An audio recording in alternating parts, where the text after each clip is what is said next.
Hey now, it's Mike Gilbert, host of the Mike and JD Show, right here on the Voices of Wrestling Podcasting Network.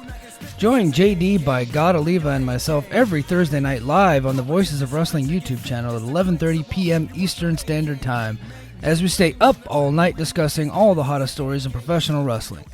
You can also check us out right here on the Voices of Wrestling Podcasting feed, or you can subscribe to the Mike and JD Show feed. Now, enjoy the show.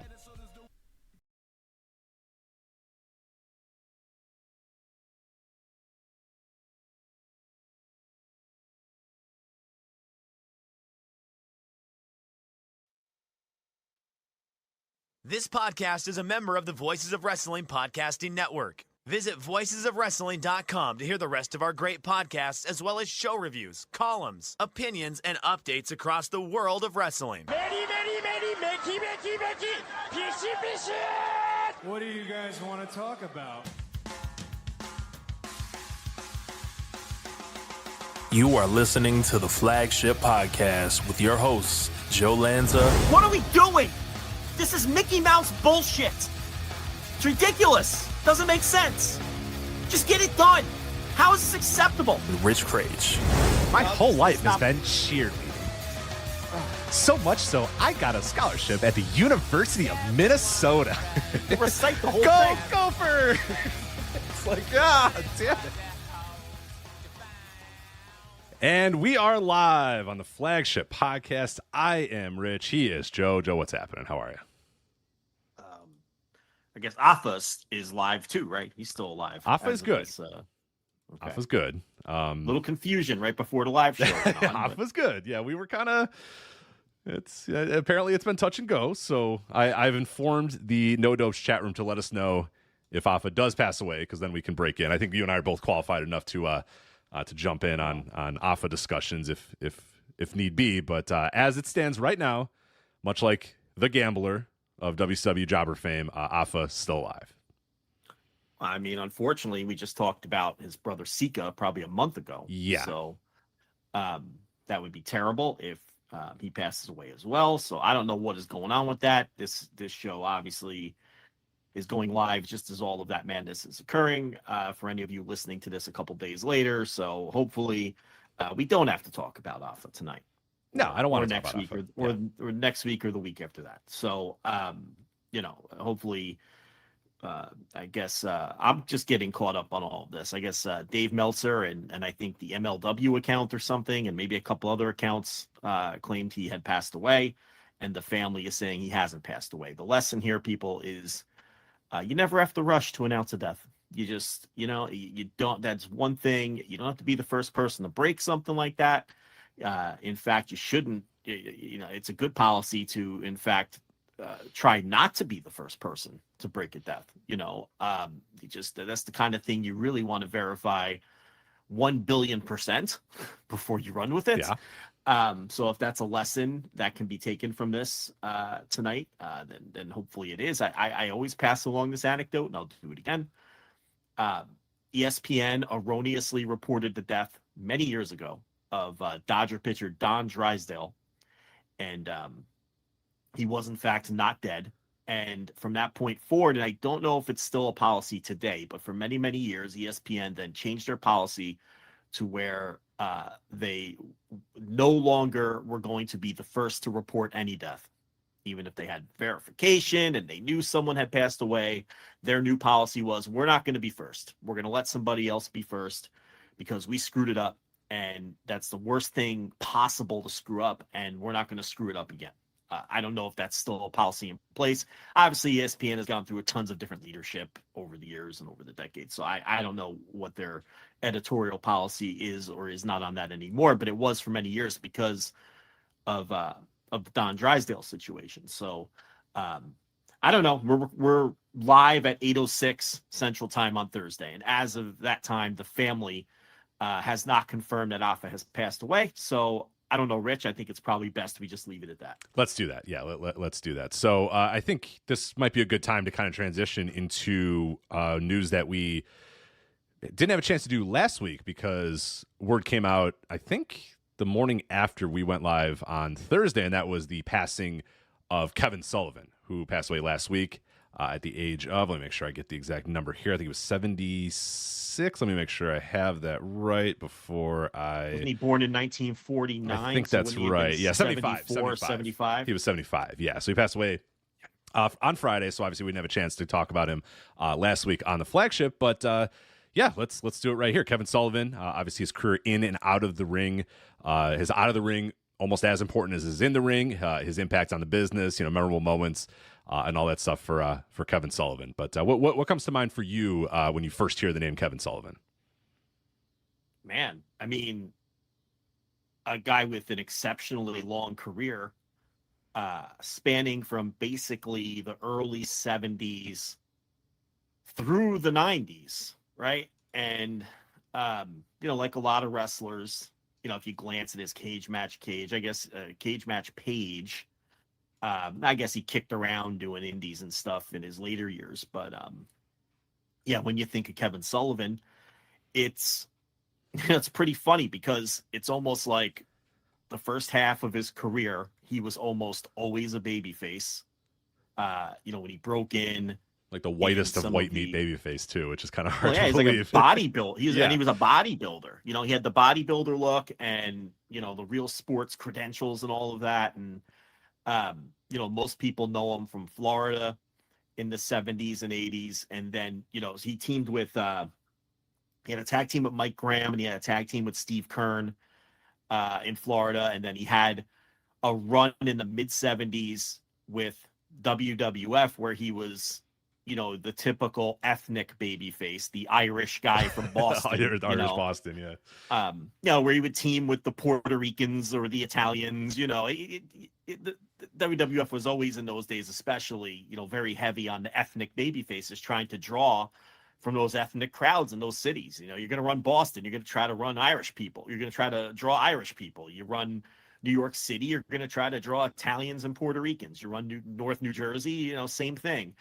So he never really got much of a push there. I mean, he was usually a prelim guy or a guy in the middle. And, and then he drifted back to Florida, and in 80 or 81, I guess, he turned on Steve Kern, and they did the big turn. And then, basically spending almost all of the 70s as a babyface, he then spent basically almost all of the 80s as a heel, after the Steve Kern turn in Florida.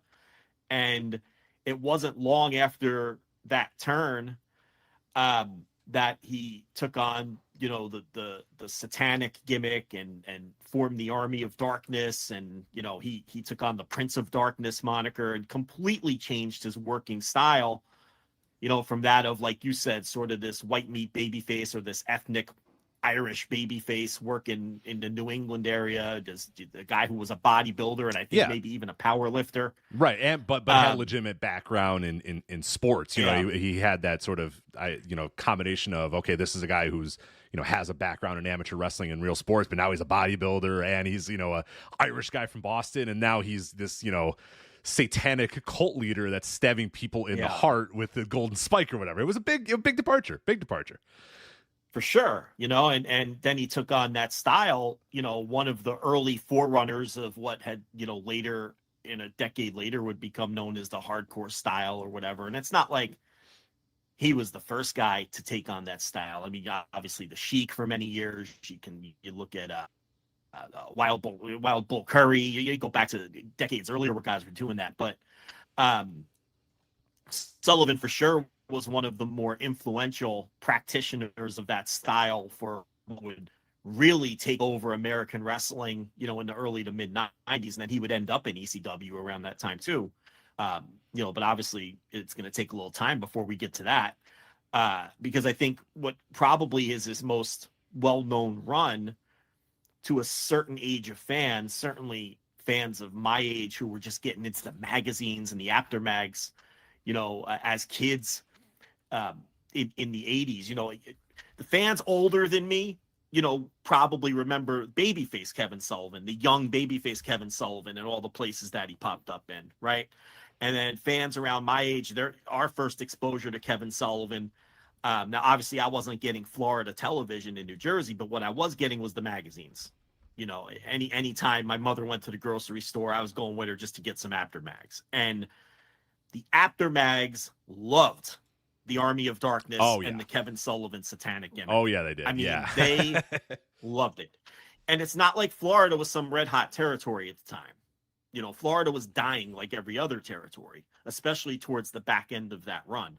But what was more photogenic than Kevin Sullivan with the upside down crosses on his face and Nancy eyes rolled Sullivan back to his head. Yeah, the eyes rolled back in his head or whatever. Yeah. And Purple Haze, Mark Lewin with the eyes rolled back in his head. And he was an enormous man. I mean, and then Nancy Sullivan as Fallen Angel. And you want to talk about a fucking dime before that term was a thing. Fuck, go take a look at some Nancy Sullivan from the 80s. Kevin knew how to pull.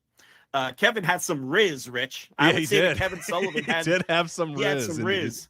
And now officially, folks, Riz is dead. So inform your that's right. Inform your, if you have young children, inform them that Joe Lanza just earnestly used Riz in a conversation, and it is now over. So they must now find another word. So. I non-ironically used Riz, but I mean, so it is over. But I mean, look at that poll. This was like a 5'6" man who was no longer a bodybuilder. Decent looking guy, but geez, Nancy Sullivan in those days. No, my God. Yeah. So that's the one of the Mags hottest loved women her. to ever. Look, this is not a horny podcast and never has been, but that's one of the hottest women to ever be in pro wrestling. I mean, during those days, if you like the blondes, you had Missy Hyatt. If you like the brunettes, you had Fallen Angel. You had plenty of variety from that standpoint. And obviously, like you're saying, there's also, she wasn't the clean cut. It wasn't like your Miss Elizabeth or whatever. She's there in like a bikini and she's got her, black hair. It's just, it was a very, if you're into scantily clad. Yeah. She was not wearing much. Kind of had that a little bit of a biker chick look to her. So yeah, if that was your thing, you were. Well, they were Satanists. Yes, they were. Yes. The Army of Darkness were Satanists, and she'd wear tiny bikinis and they would do these photo shoots like on the beaches of Florida. With Purple Haze and his fucking big purple gimmick with the eyes rolled back, and Kevin Sullivan with the crosses on his face, and Nancy Sullivan there in the tiny bikini, and then depending who else was in the group at a given time. I mean, later on it was Bob Roop as at the end of his career as what was it, Maha Singh or Maya Singh, whatever his gimmick was at that time, which was funny because if you watch tapes of that era of Florida, and this is the back end of because the Army of Darkness, Sullivan started doing that gimmick basically right after the turn, 81, 82. And he was feuding with, obviously, Dusty Rhodes was the big baby face down there. And they had, at various times to mix it up, like Dusty Rhodes would take on the Midnight Rider gimmick and Kevin Sullivan would have the Lucifer gimmick, and they'd both have, and then they'd have a mask versus mask match. They do stuff like that. But eventually Dusty left to go book Crockett, right, in 85 or end of 84 or 85 or whatever. And then the Army of Darkness, their predominant feuds were people like Blackjack Mulligan and his sons. Blackjack Mulligan, Barry Windham, Kendall Windham, yeah. That was a big feud. Kevin Sullivan feuded with a babyface one-man gang. One-man gang went babyface in Florida for a period there, and they would have these chain matches and these dog collar matches. So when Sullivan took on that gimmick of the devil, his working style completely changed, and he became a blood and guts guy, a plunder guy. Not so much plunder, you wouldn't call it that. Like, they weren't going through tables back then, but just like, spikes and running the razor and just, dog collar matches and, not a whole lot of collar and elbow tie-ups and takedowns and drop toe holds or whatever. It was punch kick, brawl, punch kick. Yeah. A lot of hidden foreign objects and spikes and, shit like that.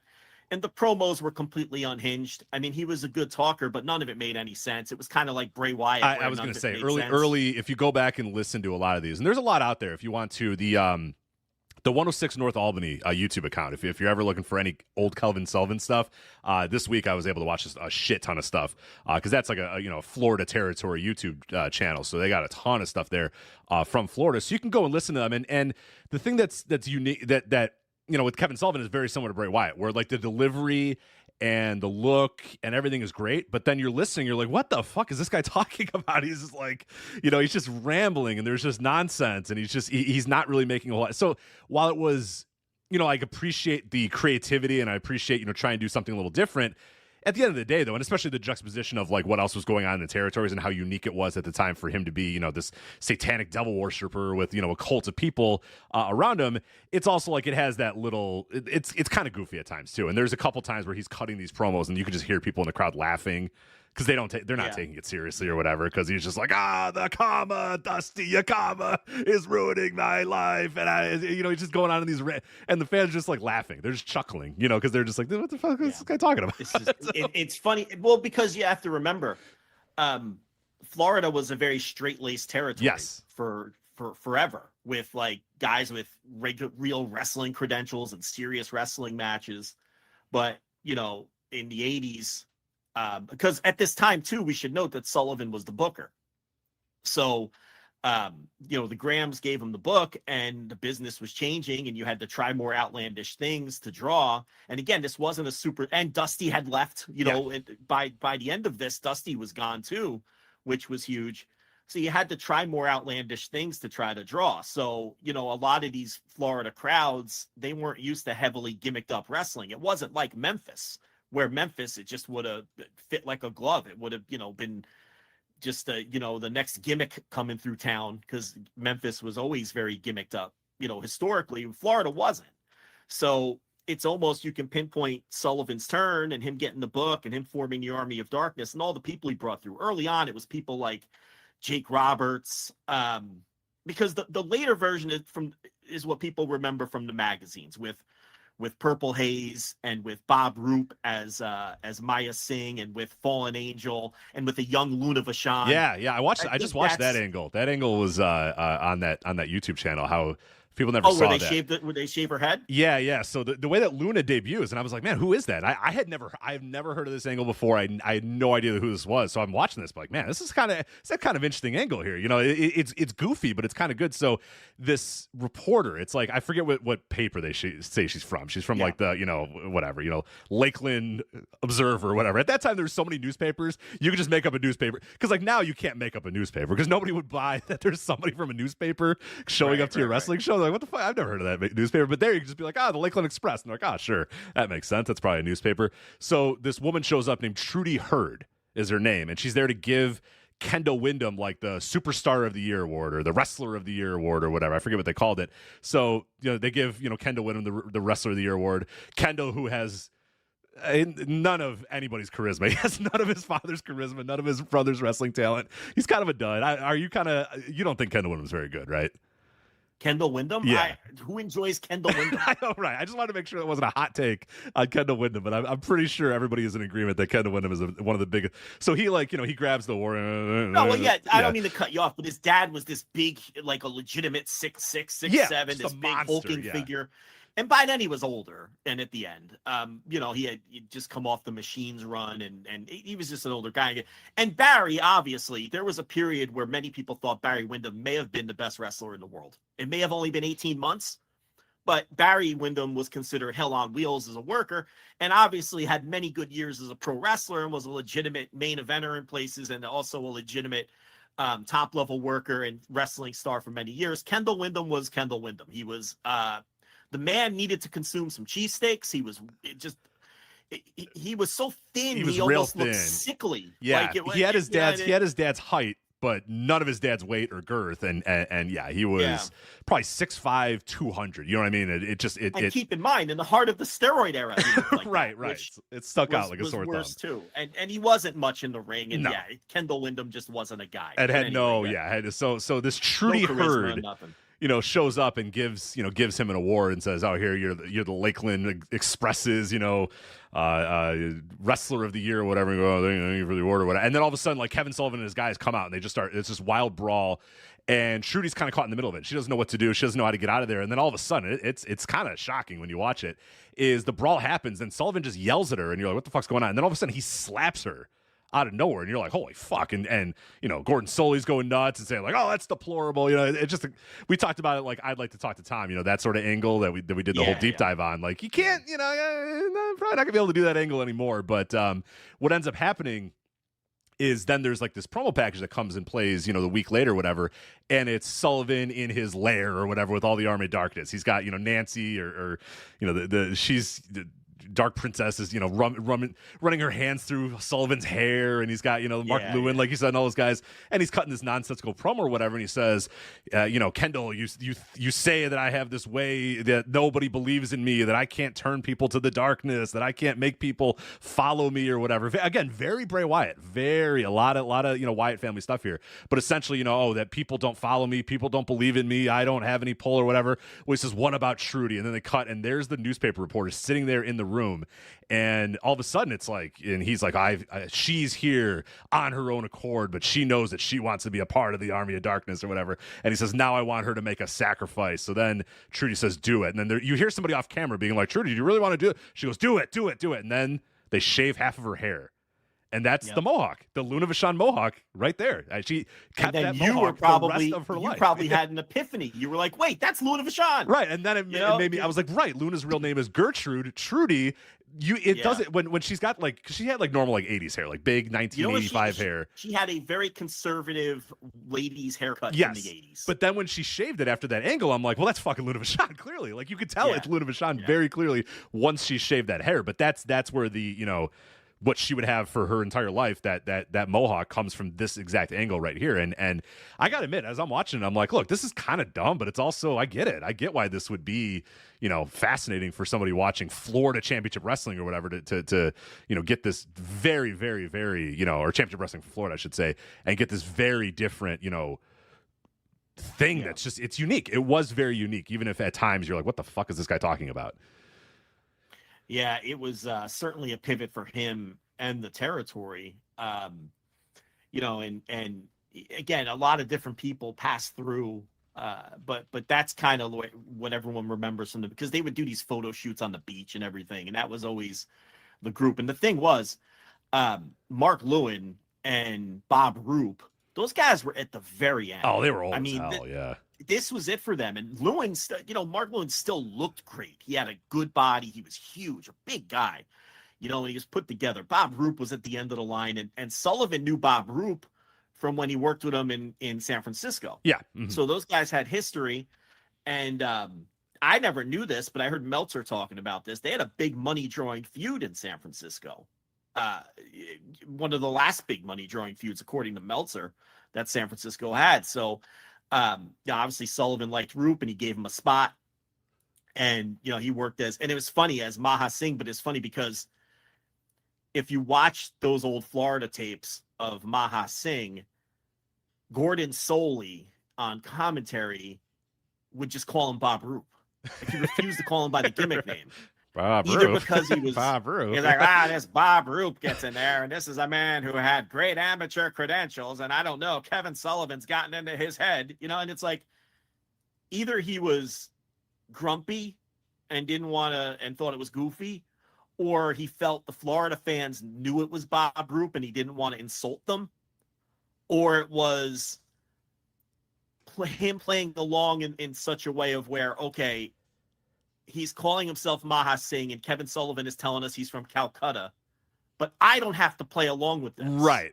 Even in kayfabe. You see what I'm saying? Yeah, absolutely. And that's what I think it is, because back in those days, the announcers, and this is a big thing that I hate about modern wrestling, and we talk about all the time with Michael Cole, who has to just, be like, Roman Reigns is the most dominant champion ever. Whereas in the other era, they would just say, this guy's cheating. Like, this guy cheats every single time. He is not one of the most accomplished wrestlers. Like, the announcer's credibility and the credibility of that person that was doing your main commentary was so important, because that was what the audience was listening to. That was the narrator of the wrestling, was the announcer. So you had Lance Russell and Gordon Soley and all these guys that were the voice of reason in this wild, crazy world. You took this normal guy threw him into this wild and crazy world, and then this guy had to kind of narrate what was going on to you. So there had to be some credibility there, where he could, just because Kevin Sullivan says this man is from the Orient and Calcutta. Calcutta does not mean that that Gordon Sully has to play along. Sometimes he'd say Calcutta, and then he'd forget and say Bombay, and he'd get right, whatever. Because the promos were nonsensical. None of them. He would talk about drinking powder from horns, and what was the other thing? The magic. The fuck was the thing he would always talk about? Not the magic pills. The magic something, and they had this god, this satanic god that they prayed to that I forget the name of as well. Maybe someone in the chat will remember. But yeah, Sully wouldn't participate. He would just, and nor should he. Nor should he. He would just call him Bob Roop. He'd be announced as Maha Singh, and he'd be gimmicked up, but he would just call him. And it's funny because towards the back end of that run, like when Roop joined the group, right? This era of it that we're talking about, 85, 86. They took the act to the Savoldi territory, which at the time was ICW, but later became IWCCW, the Savoldi territory in New England, okay? Because Sullivan was booking for Savoldi at the same time he was booking Florida, because he was from the area and he had a relationship up there with the Savoldis. And if you watch the Florida tapes from around that time, there's clearly a talent exchange, because you'll see guys like Jumpin' Joe Savoldi work in Florida. You'll see Phil Apollo, who doing jobs in Florida, and he was a guy from ICW. And Sullivan took the Army of Darkness gimmick to ICW. Not only that, he brought the Mulligans and the Wyndhams with him, and they took their feud up there too. So they were feuding with the Mulligans in two territories at the same time, both of which were being booked by Sullivan at the same time. And here's something I didn't know. I was talking to Chris Zellner a couple days ago, because I had some questions about Sullivan and everything. And while he was booking in New England and booking Florida, for a while he was also booking Knoxville. My all God. at the same time. Jesus Christ. And there's not a lot of great records from there, so I you really can't, because I don't know if I'm sure he was doing the same gimmick there, but I don't know for sure. But he's booking like 3 territories all at the same time. Now it didn't work out, and he didn't keep the Knoxville job long. And ICW was never really any kind of hot territory, especially then. They tried to go national at that time, and that's why they brought Sullivan in as the booker, and it was built around Sullivan and as the top heel and this gimmick and everything. But they lasted forever. I mean, IWCCW ended up being a massive feeder for places like ECW. Guys like Tommy Dreamer and Taz, and who's the not Phil Apollo? Who's the other Apollo who became Ray Apollo, who became Doink later on, and a bunch of other guys who never really made it. Who Eric Sabrakia, however you pronounce that guy's name, he never really made it national. So they lasted a while. They just they came in at the end. It's like the Sopranos. I came in at the end. It was too late for ICW and the Savoldis to really and they were another one of those promotions that figured the only way to compete with Vince is try to go national with Vince, and that was never going to work. So that was short-lived. But Sullivan was booking both at the same time and having the same feud with Blackjack Mulligan and the Wyndhams at the same time in both territories as well. So and again, guys like Mark Lewin and Bob Roop were just totally at the end of the line. I mean, that was really their last. That was the end of both of their careers, really. And obviously Luna Vachon went on to have a long career in wrestling, and Nancy Sullivan, that was her introduction. That was her foot in the door for pro wrestling. They were married, obviously, but she ended up having a long career. But yeah, that was really, and again, business wasn't great in Florida at that time. And, especially after Dusty left, and, by 88, Sullivan left as well. And he went to WCW, and in a complete change, he left the satanic gimmick, because so this idea behind the satanic gimmick, which he did basically for the entire decade of the 80s, was you have to be of a certain age to remember this too, but you remember when there was this whole satanic scare where it was people thought there were rituals happening. You'd find a dead dog or cat, and you're like, oh, the Satanists did it, and it's like, it was called the Satanic Panic. It was on the news every night, all across the country. And it was the whole thing where the heavy metal records, if you play it backwards, it has a devil worship. Right, yeah. Like everyone was afraid of devil worshippers and Satan and Satanists and all that. That's really was the genesis of the gimmick, because that was big, in the 80s. And it's funny because as that kind of wore off and he left Florida and went to WCW, he completely left that behind, because that was the Varsity Club, which couldn't have been more opposite of being a devil worshiper, So the Varsity Club was Rick Steiner and Mike Rotunda and Kevin Sullivan as like dumb jock wrestlers, these highly athletic guys with Sullivan as the mouthpiece.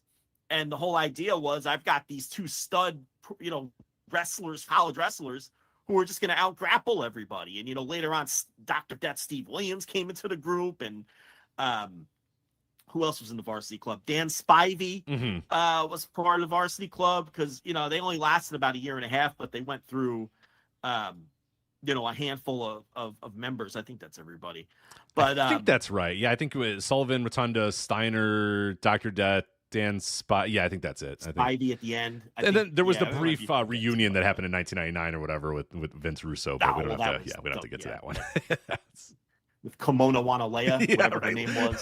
Leia Meow, I believe, was her name in WCW. They thought Kimona Wanalea was a little too on the. Even Vince Russo couldn't get that one past standards and practices, but Leia Meow, listen, ECW had sued them before. They may have sued them again. That's possible. So I'll always remember. In fact, go ahead. In fact, Kevin Sullivan was involved in that, because as part of a settlement, they sent Kevin Sullivan back to ECW to work some shows in like 96.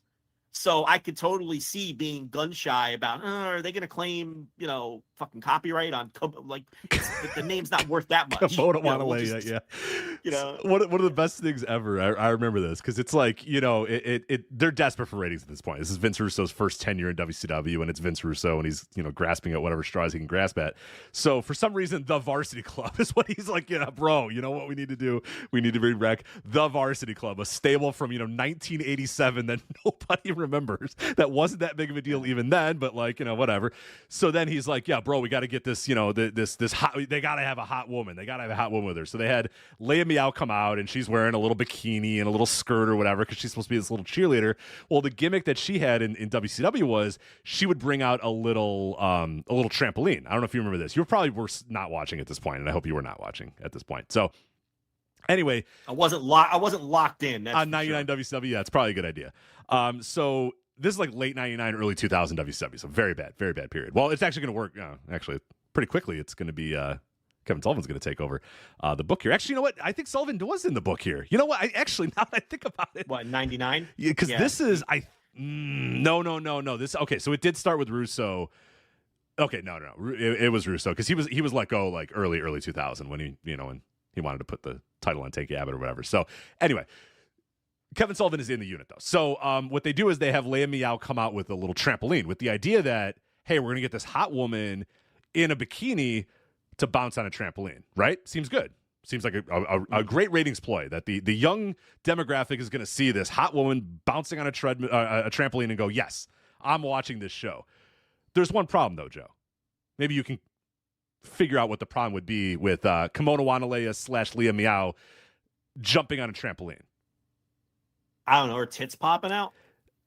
They didn't move because they were not real. Oh, got it. They So were rock she's hard. just bouncing. They're just rock hard. They're not going, because in those days, I mean, especially those days, implants, those things were just stiff as a board, man. So she's bouncing, and you're like, I don't know. Who was the woman they brought in to be with General Rection and Major Guns. She had those rock hard Those things never did a shot thing. put titties. They were like shot puts. They were just hard as a fucking rock. Major Guns. I hate my life so much, where there's so many things I don't know about, and you said, hey, who was the large breasted, who was General Hugh G. Rection's dame, and you know that, and I knew it without even a second. Oh, that's Major Guns with 2 N. Yeah, I got that. But yeah, that also a problem with Major Guns. So. Like like if I asked you to give me a little something on James K. Polk's presidency, you'd be like, "What? Who?" Yeah. But it's or run down what ended World War II. No clue. But if I ask you if it was General Rexion's valet, Yeah. instant recall. Yeah, what was the problem with Instant Leia recall. Meow as jumping on the trampoline? Or tell me all about the history of the Varsity Club and WCW of December of 1999. Yeah, there you go. So that's not even the good Varsity Club. Give me the history bad Varsity of Club.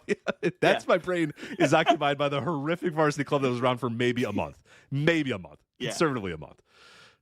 So, but that, this speaks to Sullivan being around so long. It's like I talked about earlier, if you're in your 50s or 60s, you probably remember him as the babyface and, throughout all the territories in the 70s. And if you're a little younger than that, you remember, the devil version of Kevin Sullivan and the bloody brawls in Florida and the pictures in the magazines. And then if you're a little younger than that, you remember the Varsity Club.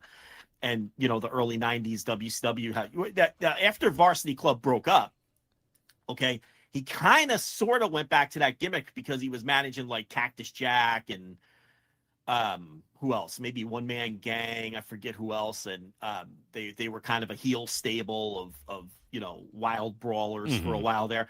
This was also the era where he was part of the WCW booking committee, because when he came in '88, that's right when they fired Dusty, right? And then, they went through all the, they tried, they tried, we always talk about him. They got to book the Iron Sheik because, understand. George Scott.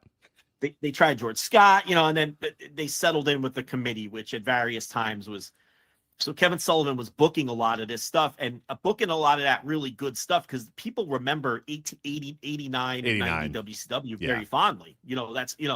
So that was Kevin Sullivan, Jim Cornette, Ric Flair, Eddie Gilbert. I'm sure I'm forgetting a bunch of people who were on that.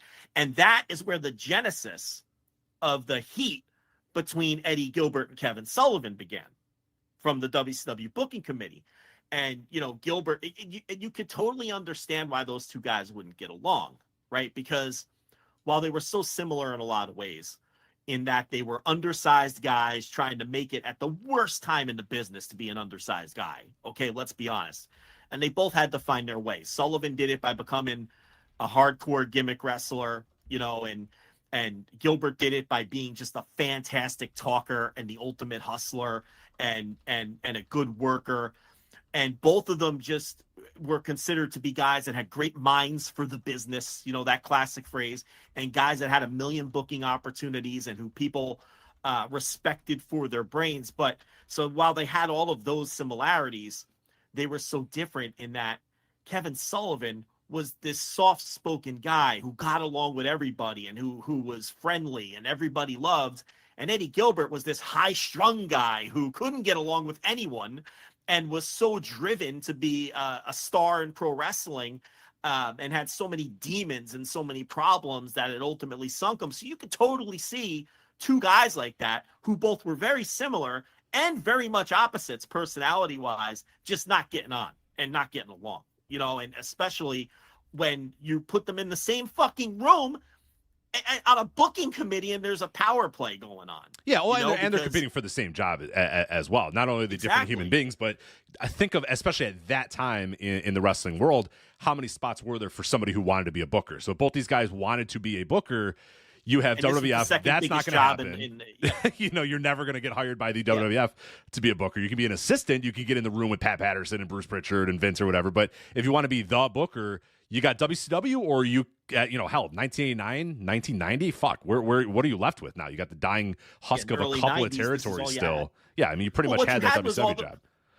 What you had was all the other places that Gilbert was given an opportunity to book. Right. You had the dying Dallas, and you had Memphis, where he flamed out 1,000 times, and all the other places where Gilbert just burned his bridges. And a couple years later in '93 with ECW, which is where Sullivan plays into it again. So this is where they initially were Gilbert, and I go over all of this in extreme detail on the Joe November Eddie Gilbert doc. I go through I pull up fucking audio from radio shows, and we don't have time to go through it all now, but you go back and listen to that, and you'll get a full picture of Eddie Gilbert and his frustrations. Gilbert just had no patience, and he just wanted, it's why he would never even last a year in these jobs, whether it was Continental or, you know, the WCW booking committee, or 6 months working for Todd Gordon in ECW, or, you know, 6 months in Dallas booking Global. You know, he wouldn't last because he was impatient and he wanted everything at once.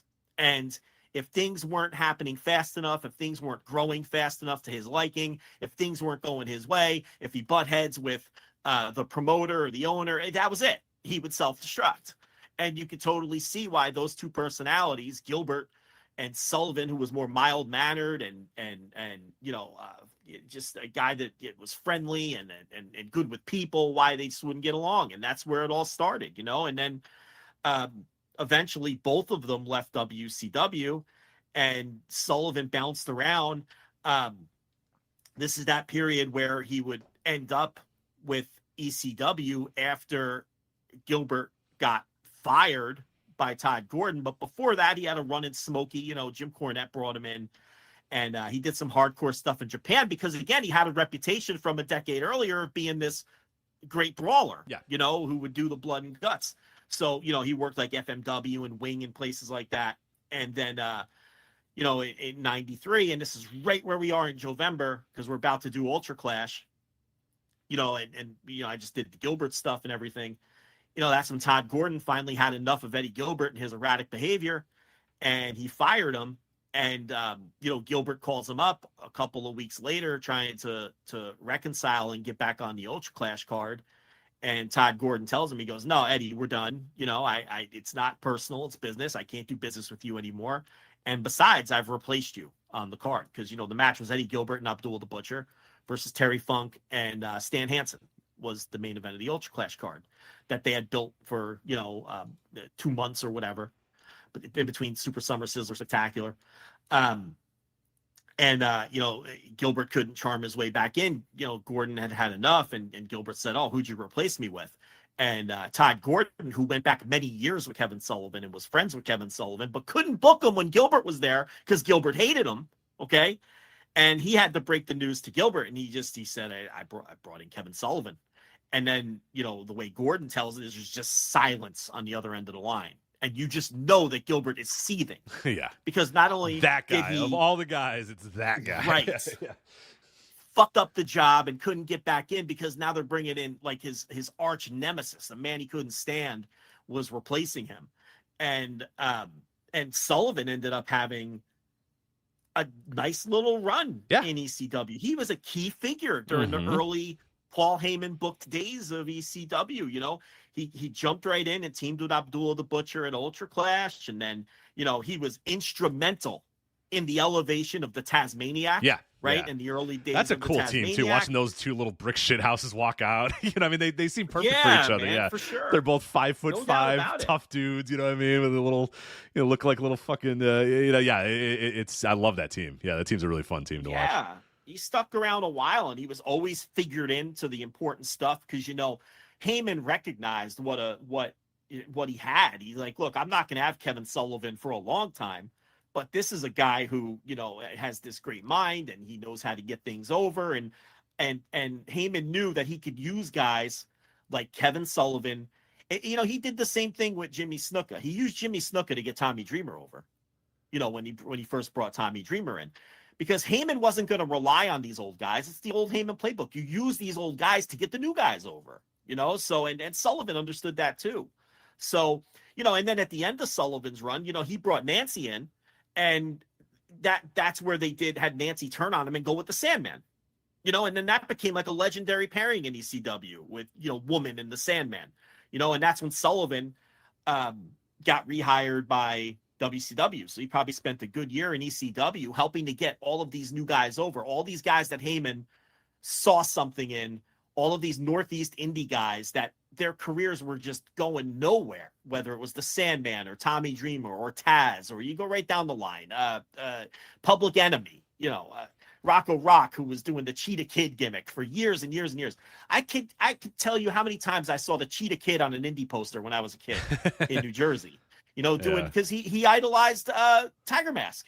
So he was doing the Tiger Mask gimmick as Cheetah Kid, Rocco Rock. You know, and by the time he got into the Public Enemy gimmick, which, by the way, they debuted at Ultra Clash, those were two of the first guys that Heyman booked when he took over for Gilbert. They weren't originally booked on Ultra Clash. Gilbert didn't book Public Enemy, but Heyman booked them as soon as Gilbert was out of the picture, because he had booked those guys for one of those shows that he was going to do at Crockett, the whatever that was going to be called, the new Crockett promotion. Oh, the World Wrestling Network or whatever. The World Wrestling yeah. Network. Yeah. Once the non-compete ended, Crockett was going to start that up, and Heyman was his booker, and they ran those 2 test shows in Texas, and he had booked Rocco Rock, whatever his shoot name is. I just can't remember anything tonight. But you know, and a lot of people doubted the validity that those shows took place. But it's funny because Dean Malenko did the AEW podcast a few years ago, the original version of it, long before Will Washington was there, when Shivani was still doing it with Girl Hebner.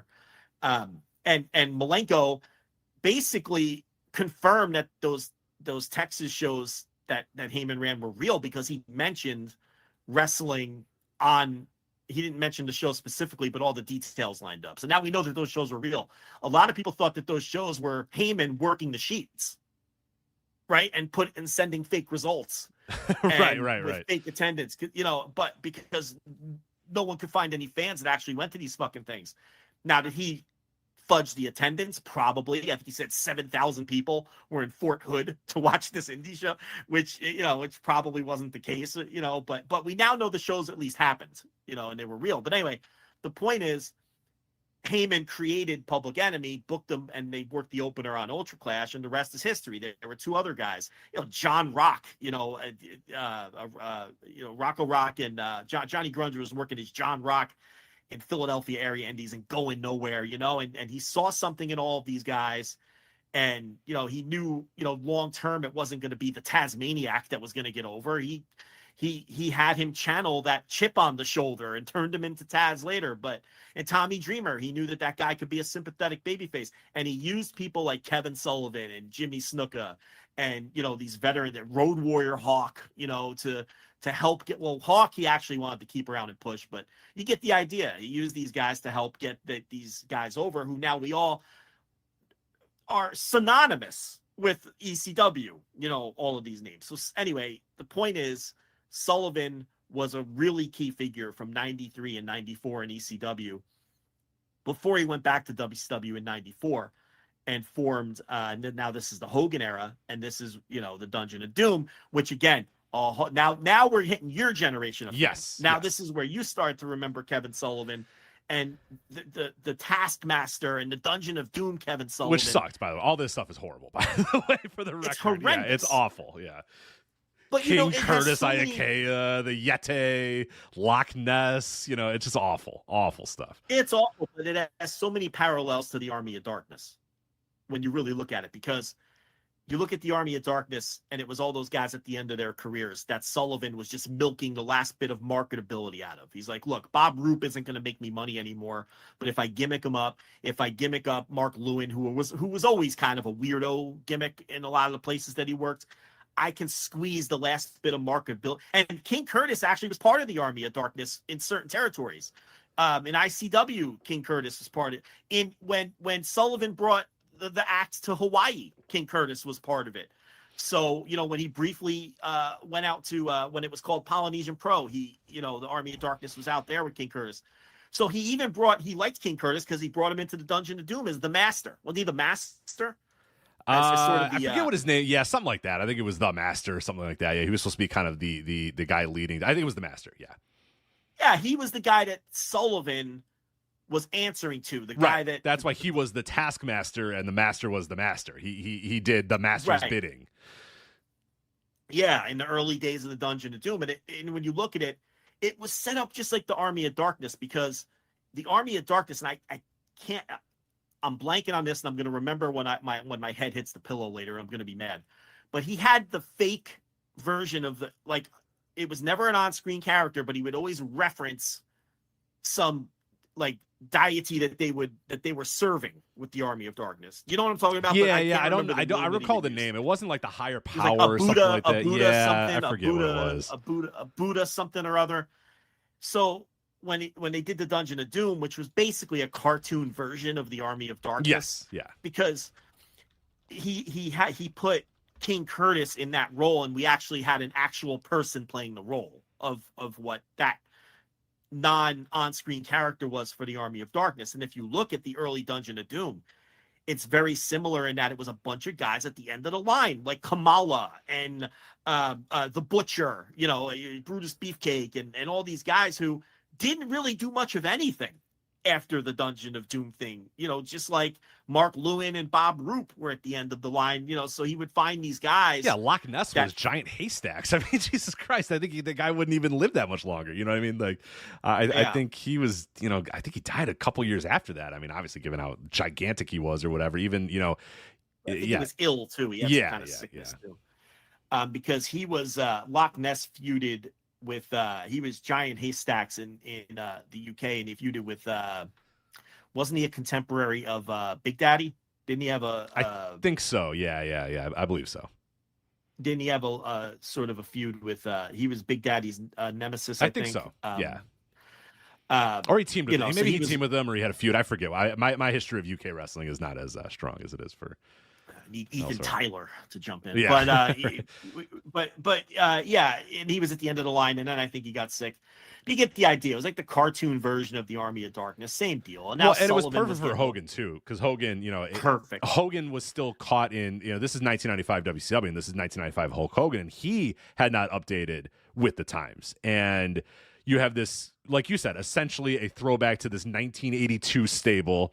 And then Hulk Hogan says, "Well, give me a bunch of giants, and I'll beat all the giants." So the faces of fear, this whole thing, and the Dungeon of Doom or whatever was just essentially just keep giving Hulk Hogan monsters for a month after month after month after month after month after month. So then he'd beat Avalanche, and then Avalanche would go pecking, and then he would defeat the Butcher, and then the Butcher would go, and then he'd defeat Kamala again, and then he'd beat the Barbarian, then he'd beat Loch Ness, then one man, and he would just kind of go in the Shark. He came back, the Avalanche came back as the Shark or whatever. And so it was just like he kept going through these old, but it was such an outdated gimmick. And God, I mean, especially what's interesting too is the Dungeon of Doom does last until like early 96. Like some people kind of think that, okay, by 1995, WCW realizes, holy shit, what are we doing here? We got to change things up. We got to get a little more edgy. And, they start Nitro. And once Nitro starts, then it's like a real program with real things, and everything's natural and normal and organic or whatever.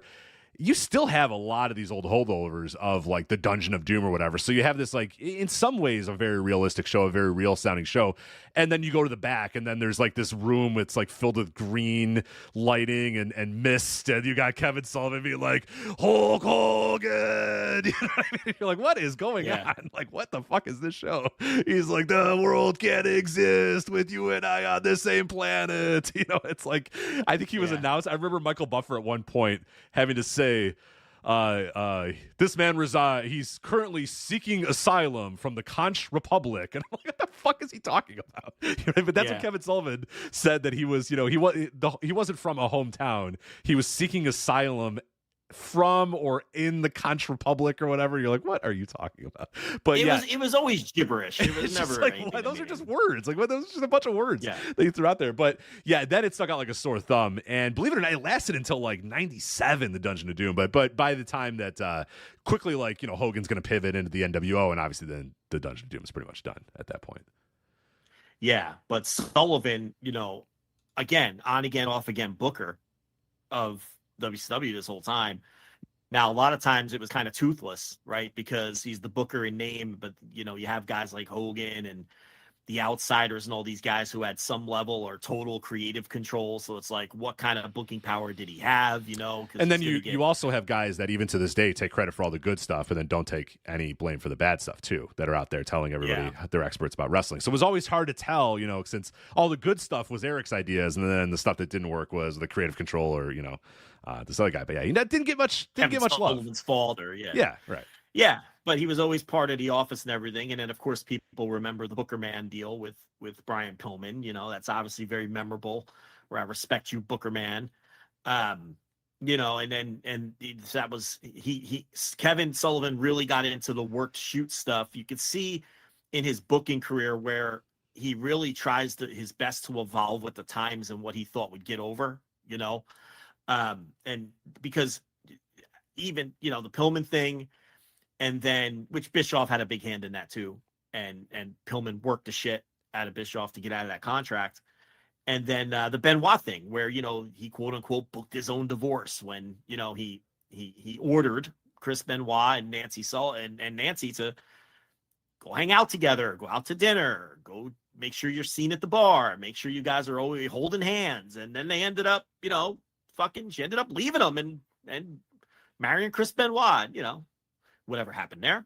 And then, so it's, he got into a lot of the work shoot stuff too, and unfortunately, the whatever happened their part that we're all familiar with, there's a lot of shitty fans over the years who just threw these wild accusations at Kevin Sullivan, like he's the one, he secretly killed both of them and all this other assorted nonsense. It's fucking ridiculous. That this guy had to deal with, which was just, a bunch of fucking garbage, and it's like, by all accounts, he was just a really nice guy, and who no one other than Eddie Gilbert had any massive heat with or anything. And even for his part, he didn't really seem bitter about Nancy leaving him for Benoit.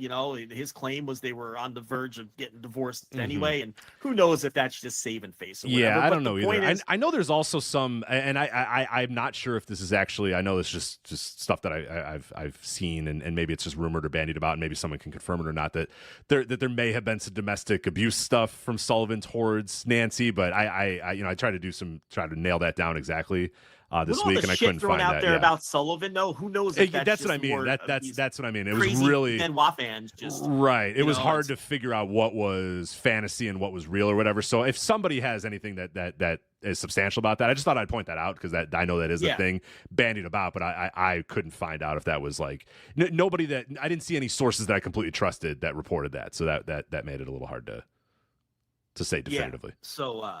So, I mean, who knows? But, and someone brought up, the chat came through, Abu Dadin was the name of the fucking Florida. Oh, yeah.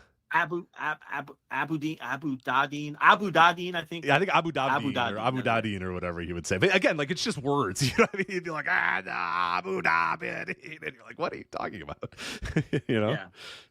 Yeah. So that's the back end of kind of his career, the WCW run. And like you said, back in 99 with the revamped Varsity Club and all that, by that point in WCW, he was an older guy and he wasn't ever much of a worker anyway. No. Look, you're not going to look to him to see wrestling classics. I mean, you're going to look to the Florida stuff to see the bloody brawls and things like that. And maybe some of the early career stuff if you could find it. And honestly, I think a lot of the ECW stuff holds up. That run, certainly if viewed through the eyes of the era, but no, not a guy who's filling up notebooks or is considered any kind of all-time great worker or anything like that, but a guy who, was a booking presence in American pro wrestling for many, many years and always seemed to never had, after the mid 70s, never worked for the McMahons again. But he always had steady employment working in someone's office in pro wrestling. He popped up in Tri-State in the early 90s, the precursor to ECW, which he was a perfect guy for Tri-State, which is, when the reason Tri-State didn't last is because they booked all those huge names on all of their shows, which were, a tape trader. Those shows were tape traders' dreams. I mean, people would travel from, other states to come to those shows because they were just such loaded shows. But it was just an unsustainable business model, so it was just a guy booking these loaded shows until he ran out of money. I just pulled one up. So, one show he wrestled, Kevin Sullivan wrestled Terry Funk. And, you look at the rest of the show, Abdul the Butcher versus the Sheik in a steel cage in the main event. Eddie Gilbert and Medusa, who I think may have been married at their brief marriage at that time, against Cactus Jack and Luna Vachon. Owen Hart versus Takayuki Iizuka. So it's like, it's like the kind of shit you're booking. You can see how these were just shows that were just totally geared towards the super hardcore fan. And what he would do is underneath, he would put the local guys. You get JT Smith versus DC Drake, Tony Stetson versus Sandman, and the local Philly guys. But then the top of these cards of these tri-state shows were just loaded with, sheet readers. They appealed to sheet readers. And even though they draw, 1,000, 1,500, 900, 2,000 fans, they are impossible to make money on, especially back then with you're not selling the streaming gimmick. And, I don't remember, what kind of, they didn't have any television deal, obviously. And, the videos that were going around, I don't know if they were authorized or not in those days. So who knows? But you're trying to make money on the gate is the point, as the predominant source of revenue. And, Kevin Sullivan was a big part of those shows because he happened to be a free agent around that time. It was a good time to be wrestling. It was a good time to be Eddie Gilbert or Terry Funk or Kevin Sullivan or Abdul the Butcher or these guys that, because you had the tri-state shows, and then in Minnesota, you had those NWA shows in Minnesota where the Lightning Kid and Jerry Lynn broke in because of, guys like Terry Funk working on top. Those guys got over underneath and got eyes on him, just like the local Philly guys got eyes on him working the tri-state shows. So Kevin Sullivan was a part of that whole scene for a little while there before he went down to work for Cornette in Smoky Mountain. But yeah, about a 3-decade career. I mean, he worked through the 70s through the 90s. And a lot of office positions and, a sneaky integral figure in that era of pro wrestling was Kevin Sullivan. Absolutely. Yeah. And one of his last, runs as a booker that a lot of people remember in WCW was, I mentioned a little bit earlier when, Vince Russo was hired in October of 1999 to book WCW and be the savior of WCW. Quickly, everybody finds out, oh, okay, never mind. This guy is not actually, him and Ed Ferrara are not actually the geniuses that were the masterminds behind the WWF and their resurgence or whatever. But, by January, I think he is then fired when he wants to make Tank Abbott the champion. But more than that, I think WCW realized, okay, this guy's kind of an idiot and doesn't know what he's doing. So they offered up, hey, why don't we be in a committee? You can be a part of a committee. And he says, my contract says that I have sole booking ability, so I'm out of here. And they put Kevin Sullivan in his place because Sullivan was there, and they just said, all right, Kevin, you're up. You know how to book.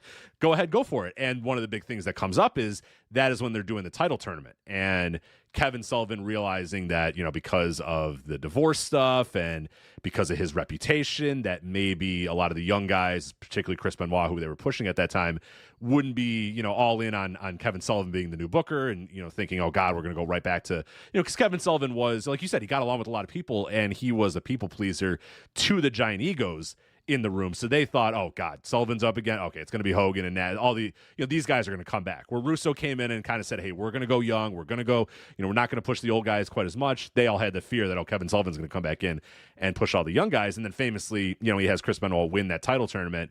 And then Benoit wins the title, goes to the back, hands him the title, and then him, Dean Malenko, Perry Saturn, Eddie Guerrero quit the company and bounce, and they leave to go to the WWF as, the Radicals, which, WWE, documentaries will tell you, like, what a monumental moment this was, and it completely changed the guard of the Monday Night War or whatever. It was pretty much dead already at that point. But what really happens at that point is WCW loses all of its good workers. Like, there's nobody left. So by early 2000, it's like you're really down to, like, your Rey Mysterio, who's not even trying anymore, and your Billy Kidman, who's barely trying anymore. I mean, it's dire. Without those four guys, you lost a lot of your workhorses on the roster. So that was more what happened. But I think Sullivan's also famous for that too, where those guys, for a multitude of reasons, just go, all right, if this guy's booking again, we're out of here, and those guys all quit. And yeah, he doesn't. It's a couple months or whatever that Sullivan's the booker, and then they bring Russo back and then team him with Eric Bischoff, and believe it or not, that doesn't go well, and then WCW's dead. At that point, and that's pretty much the end of his booking run in WCW. But that another famous moment there is Sullivan taking over the book and those guys saying, "All right, we're out of here. We don't want to be involved in this anymore." Yeah, I think maybe his last high-profile spot would have been when they did an angle with him and Brian Pillman Jr. in MLW a couple years ago. Remember that, where they had Pillman beat him up? Yeah. I do. Kind of playing off the whole Booker Man thing with Pillman's father, and that's the last time I saw Kevin Sullivan involved in anything high profile in wrestling. That was probably maybe pre-pandemic, like right before the pandemic. I think maybe, it was, yeah, 2019. I think time. It was 2019 era. I don't think he was wrestling matches or anything at that time, but they did do the angle with Pillman, and at that point that was it. And then obviously he's been sick for the last year or so. So Yeah, that's Kevin Sullivan. Yeah, I was glad that they were able to get him for the Who Killed WCW. He's not in a lot of it, and you could tell that he's in pretty bad health in that. But I'm glad that they got him because he was able to kind of give his thoughts, which was kind of just like all these guys were idiots. It was nobody's fault. They were all fucking dumb. You know what I mean? Bischoff's dumb, and this guy's dumb, and that guy's dumb, or whatever. And I think with Kevin Sullivan, honestly, to a whole generation of wrestling fans, they probably know him more. Actually, I don't know for a whole. There is a generation. There's this people that are maybe a little younger than me, but not like 20 years old now, would probably know Kevin Sullivan mostly as like a shoot interview guy. He was always on shoot interviews. Oh yeah, constantly. He would, anytime they had like a rebook this thing, it was Kevin Sullivan. Rebook the invasion angle, rebook this, rebook. They'd bring Kevin Sullivan, or even to like the days of I think Hannibal's still doing that. Is Hannibal TV still doing shoot interviews? I have no idea. I think so, yeah. I think so, but Sullivan was always a constant in those. And I'll be honest, man, if Kevin Sullivan was talking, I'm watching. He had the mind for the business was incredible because he could talk you through something, and it was, some guys are just ranting and raving, and you could just tell they're just lying like crazy. He was very, very calm when he talked about it. He would say, "All right, so here's the story." Just slowly take you through what the story was, not yell, not swear a lot, just kind of, to some people it might have been boring, but to me, I was fascinated because I was like, I know this guy's probably lying about some of this stuff, but I feel like he's not lying as much as some other guys might, because he seemed very methodical about what he was saying and very careful about how he said it. So I don't know. Yeah, but he to me, I'll remember him in a lot of ways as like the shoot interview, because he was on everybody that was doing shoot interviews, whether it was Sean Oliver, RF Video, or Hannibal, or whatever. There's Kevin Sullivan doing whatever, talking about whatever, speaking on whatever, because he had so much, he knew so many people in the business and was part of booking WCW during its heyday. So he had obviously so many stories that he could have given. So I do remember those too. Yeah. So there you go. That is Kevin Sullivan, and we'll get to a couple other things here in a bit. Let's quickly. So we got a lot to get to on tonight's show. I want to start out with this, though. I guess, get to this, and then we'll move our way across the rest of the wrestling world, because we have a lot of stuff to review and preview and all that sort of stuff. All In Texas. So AEW officially announces today that All In is going to move to Arlington, Texas in 2025, running the Globe Life Field. That's home of the Texas Rangers. July 12th, 2025 is going to be the date for All In Texas. Now, a lot of people were speculating, oh my God, does that mean they're moving away from Wembley? They're never going back to Wembley. What I think is a pretty smart move is Tony Khan initially, in the press conference said, All In is going to move to Texas for 2025, but we'll be back in Wembley for 2026. So you get a little bit of a Wembley break there, which I think is a very good idea, because it tells people that, hey, buy your tickets for this year's show, because we're not coming back in 2025. But then also gives hope that, hey, you know what, in 2026 we're going to come back, and that's a place that might need a break, might need a 1-year break to maybe make the 2026 ticket sales go a little bit faster, because you can envision if they're coming back here in 2025 that now it's going to be even harder, and they're getting around 20,000 or 30,000 or whatever. Whereas if they take that year break, that might help a lot for ticket sales. But I'm thinking right now, by saying that and moving it from from Wembley in 2025 to Texas is going to no doubt help this year's ticket sales, and we'll hopefully see if that comes through in the next few days. But I think that's a cool announcement to go to Globe Life Field. First time that stadium is going to host wrestling. It's a pretty big stadium, but not gigantic. You could probably get, I don't know, probably 40,000 or so. I did a little write up for flagshippatreon.com and looked at some of the top concerts that have run there, because that's a pretty good comp for wrestling. And the Red Hot Chili Peppers, I think, put 41,000 people in the building, so you can envision that maybe you can get somewhere around there. Hopefully we don't know what the setup's going to be. We don't know what they're going to set that up for, but your hope would be around the 40,000 to 35,000 mark or whatever. But I think it's a cool venue. It's a cool change. It's a true stadium show for the United States. They haven't had a whole lot of quote unquote stadium shows in the United States. Very, very, really not any.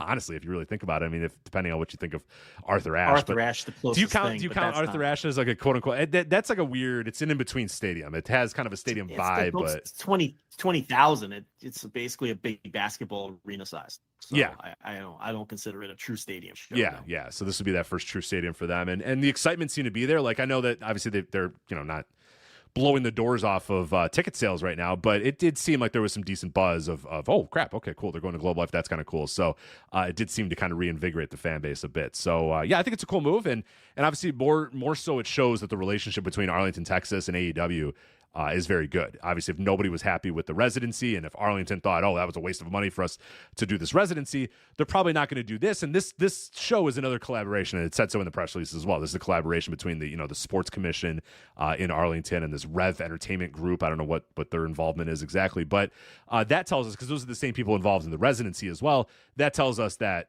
ultimately, if we needed to have is everybody happy with the residency? We know AEW is probably happy with the residency. We've been covering that they, to break even, they've definitely passed that point. And it was more, does the town feel like they got was it worth it for the town to give them these subsidies and give them this building or whatever to run this, residency that they have for the last month?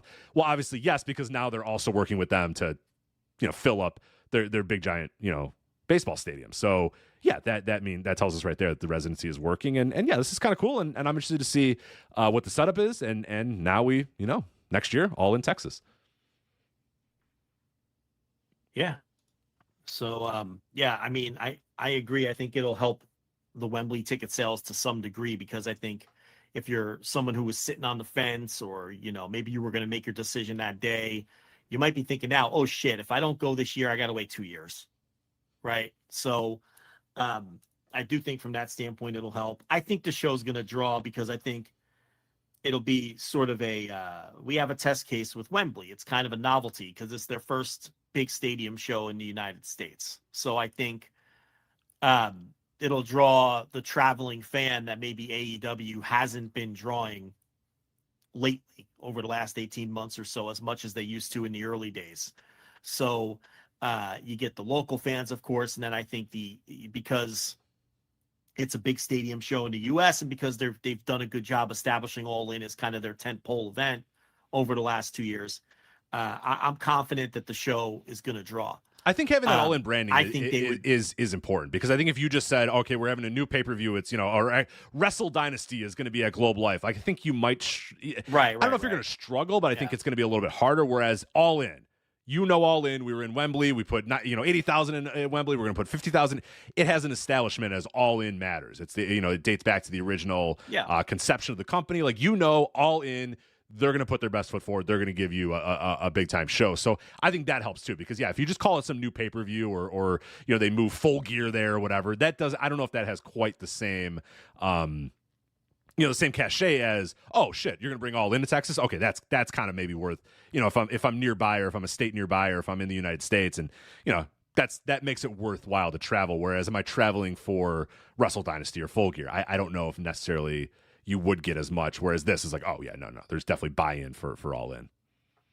Yeah, because All In feels like the spiritual beginning of the company, the first All In show, and by bringing back the All In branding for Wembley, and then doing that 2 years in a row and having the highest pro wrestling attendance of all time for the first one, it has firmly established All In as the tentpole show in the company, something that TNA hasn't been able to establish in their entire existence. They'll tell you it's Slammiversary, but does anyone see Slammiversary as anything special? No, and they'll also tell you it's Bound for Glory. The problem is they also switch it too. Bound for Glory, that's the one. No, see, that's exactly my point. Our confusion is the point. Yeah, exactly. Confusion is the point. Exactly. Is it Slammiversary or is it Bound for Glory? You don't know. I don't know. They don't know. Nobody knows. Either way, it's like it'd probably be Bound for Glory if there was a gun to Len Asper's head, I guess. But it's like, does anyone look at Bound for Glory as any different than fucking, name another TNA? They don't do Lockdown anymore, I don't think they do Lockdown anymore. This is like when I always reference Fully Loaded when we talk about WWE. I wish they haven't done since 2000. 26 years ago. Right. You get the idea. Let me see the last Lockdown. Is it Victory Road? No, I don't remember the last Lockdown. Let's see. Hardcore Justice. Hardcore Justice, yeah. The last Lockdown was in 2014, sir. 2014. Yeah. Team MVP. Yeah. Oh, get this. Look at this. Team MVP. MVP, Davey Richards, Eddie Edwards, and Willow. Not that Willow. Huh? Jeff Hardy will. Will-O the Wisp. Will-O the Wisp. Will-O Wisp. Yes. Versus Team Dixie, Bobby Roode, Austin Aries, Jesse Goddard, and Robbie E in a lethal lockdown. I am sure that is a great show that I am never, ever, ever going to watch. So, TNA. Yeah. So, AEW didn't really have that show. They had their 4 pay-per-views, and none of them really stood out from the other. Thought maybe Forbidden Door might be able to become their thing, their big one, right? After the massive success of the first one, but now it's very clearly All In. So circling back to your original point, that's going to help this too, because it's been established as it'll be the 3rd All In, but really the 4th, because most people, again, they consider the first one the spiritual beginning of the company. And there's some cachet attached to the name and a big stadium show in the U.S. I think it's going to draw well. Even if AEW isn't any quote unquote hotter than it is right now this time next year, I think it'll do well. And Tony Khan was talking about doing a whole series of events leading up to it, which I assume he means wrestling events. So you figure your TV will be there all week, maybe do some ROH stuff. Who knows? And I could already tell you too that the Texas indie promoters are scrambling for buildings. So you're going to have, and I'm sure a lot of the other quote unquote national indies are doing the same. So yeah, I'm sure you'll see Game Changer there and whoever else. Wow, what's going on? Well, Tone and Brett aren't exactly best of buds, so I don't know. Maybe. Yeah, that's true, but it doesn't have to be in conjun. You could just run a show somewhere in fucking DFA and area, but or Arlington or Dallas or Fort Worth, whatever, somewhere in North Texas, Denton, pick your city of choice. But yeah, no, so there's going to be satellite events for sure. And maybe it'll be kind of like a mini WrestleMania weekend kind of deal where, so I think it's going to do well. I also think it's smart to take a break on Wembley because while this year's show undoubtedly is already a massive success, they're going to do a $6 or $7 million gate. Okay, you're going to hear a lot of noise about, they did 85. All of a sudden, last year's number is going to be legitimate, right? Because they're going to use because they need it. They needed to compare. Yeah, they need the comparison point, right? So that you're going to hear a lot of people say they did 85,000 or whatever last year, and this year they only did 52, 53, whatever they land on 55,000. And how but that's going to be like a $7 million gate. It's going to be the second most successful non-WWE wrestling show of all time from that standpoint. It's going to be the second most successful show in this country. It's going to be a massively successful show, but you did drop 30% of your attendance. And if your company doesn't get any hotter next year, you can't drop another 30%. No, that next year, because now you're putting 30,000 in there. And now it's, now you got late stage world-class Texas stadium vibes where there's more empty seats than full seats. And it's just not a good look, even if you can do a $3 or $4 million gate. You know what I mean? It's like, so it's good to take a break and then go back next year. It's, Tony Khan remains ambitious. He has couched this as the 2 biggest announcements in AEW history coming up. So that TV deal's coming. I mean, by the way he talks and by the way he has, said he's got 2 of the 2 biggest announcements coming, and this is one of them. Well, he did that interview with Open the Voice Gates, Case Lowe, on the shoot job, a little Q101 thing for Case Lowe there, and I think he said we're at the finish line, or we're down the home stretch to the biggest TV deal, or whatever. I forget what he said, but it was just like, oh, that guy's got a TV deal, right? Like, and then what's weird is the aggregators didn't pick that up as much. But it was like he said, I'm at the finish line of a TV deal. Yeah. I mean, and people will say, oh, they've been talking about the goal line and the red zone and the finish line all this time. The point is, you don't use that terminology if you don't think you're getting the deal, because you look like an absolute you would look like if you don't get the deal. If the deal does not go through, he will look like an absolute buffoon, and we will be on here laughing about why the hell did you say you're at the finish line and Everyone then it didn't will happen. be. Yes.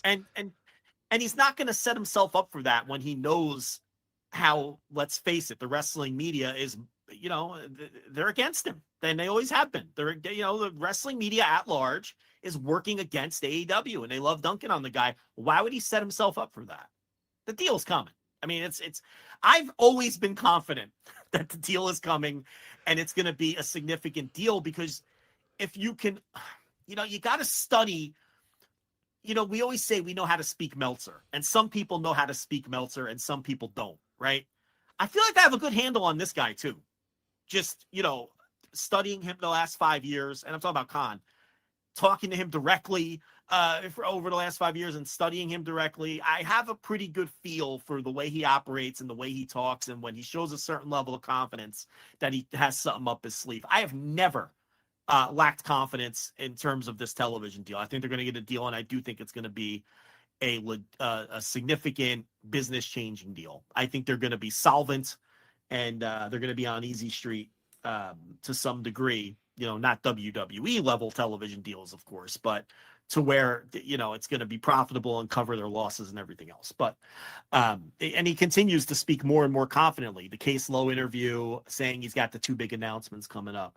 And as a result, they're staying aggressive in terms of running big shows like this. So you can't really go backwards with All In now. You can't run Wembley. You can't run big baseball stadiums and then put it in fucking Hoffman Estates. You can't do that. So, some of the other show, they're running Hoffman Estates for All Out. Yeah. Okay. And at last check, those ticket sales weren't great. Which is maybe why the reports of moving Hangman and Swerve up a few months, maybe that's why. Maybe it's like, fuck, we got to put 7,000-8,000 in there minimum, and let's put a hot match in there, and let's just do the hot match now. There's positives and negatives to that. That's probably a conversation for another day, unless you want to jump into that. I mean, I'm more than willing to Let's do it. about. Yeah, we're talking AEW. Let's do it, because I'm trying to get the numbers right now as you're speaking, but the All Out attendance numbers. So this is obviously, so last year they were in the United Center for All Out, and they had a hair under 10,000. I forget exactly what it was, but you go back to the previous All Outs, even in Hoffman Estates, even at the Now Arena. Of course, 10,000 was the original all-in number, because that was the whole, the whole thing was that, the whole bet was, the Cody taking the bet from Dave Meltzer was that we're going to put, 10,000 people in the building. So they did that. But the first All-Out, 2019, 10,500 for that one. 2020, they came back. That was obviously the pandemic, so we're going to skip over that one. That was the pandemic. 2021, 10,126 for one of the greatest wrestling shows of all time. We did the Instant Reaction Live, talked about how this is one of the most incredible shows that's ever existed. So you got 10,000 for that one too. And then 2022, again, 10,000, a little 10,014. That was for Moxley versus Punk. Obviously, that is the scene of Brawl Out. So then they come back 2023 for All Out, but they go to the United Center and get 9,826. So not quite 10,000, but let's round up pretty close to 10,000, right? Okay. Pretty damn close. All Out, man. Yeah, All Out right now. Let me see the exact update from WrestleTix. Okay, All Out 3 days ago. They have it set up for 7,211, and right now have sold 5,491, which, hey, 5,491 tickets, not too bad, but Jesus Christ, this is Chicago for All Out, and this thing is routinely getting 10,000 to now only set it up for 7,000 and let those tickets go on sale, and there's only 5,000, sold. That's a little eye-opening. So I see your point too. That's just like, oh, okay, maybe we need to ramp things up a little bit, because and retreating into a smaller building, right to begin with, knowing that your business is down. And look, that was a report from Ibu from Wrestle Purist. It's not official that they're doing the match there, so we'll see. I mean, the old plans changed, or maybe it doesn't happen this way, but at minimum, it shows that there's talk. I know that he has solid sources in AEW, so at minimum, there's talk of moving the match up into that spot. So it also shows that they were thinking the same way that I was thinking, that you hold off that match and you make people salivate for it. They were going to hold it off even longer than All In, and they still should, and they really still should. To be honest, they still should. I think it might be a panic move to move it up to All Out, but also I get it if they feel like, okay, we need to sell the fucking tickets, and we need to do something hot to try to spark things. I understand. I personally would continue holding it off, but it's whatever. The key now, it's going to be, first of all, the match is going to be great because those two guys have great chemistry and they're both out of their fucking minds. They're psychopaths. They're spitting blood into each other's mouths the last time they wrestled. I mean, they're nuts, and they're going to have a great match. There's no way the match isn't going to be great. Okay. I personally feel like when they announce the match that it will draw. I think it will sell tickets. I think it's a hot issue. It's hate and heat. I think it will sell pay-per-views. The only question is, You don't need any kind of significant build because they've been building it for a year. They've been building it since the last time they wrestled. I mean, the match is already built. So this idea, you're going to hear a lot of people say, oh, it's only a 2-week build. They don't know what they're talking about. It's not this match is already built. People were ready for it at All In. They're going to be ready. They're not going to be ready for it 2 weeks later at All Out. That's another word. You know how you talk about how many wrestling words are used improperly now? Build is another one too. Build is one of them. Yeah, it's like, for sure. Oh, it's a 2-week build. No. No, they've been building this. See, I don't know. I'm bad with timelines and shows. When did they have their last series of matches? A year ago? The last series of matches was what was the ages last ago? Is my point. Yeah, it's been a while. Yeah, it's certainly been a while. So it's not like and the feud is never and they've kept it hot. And yes, it's still hot now. It's the match is built. There's nothing to build.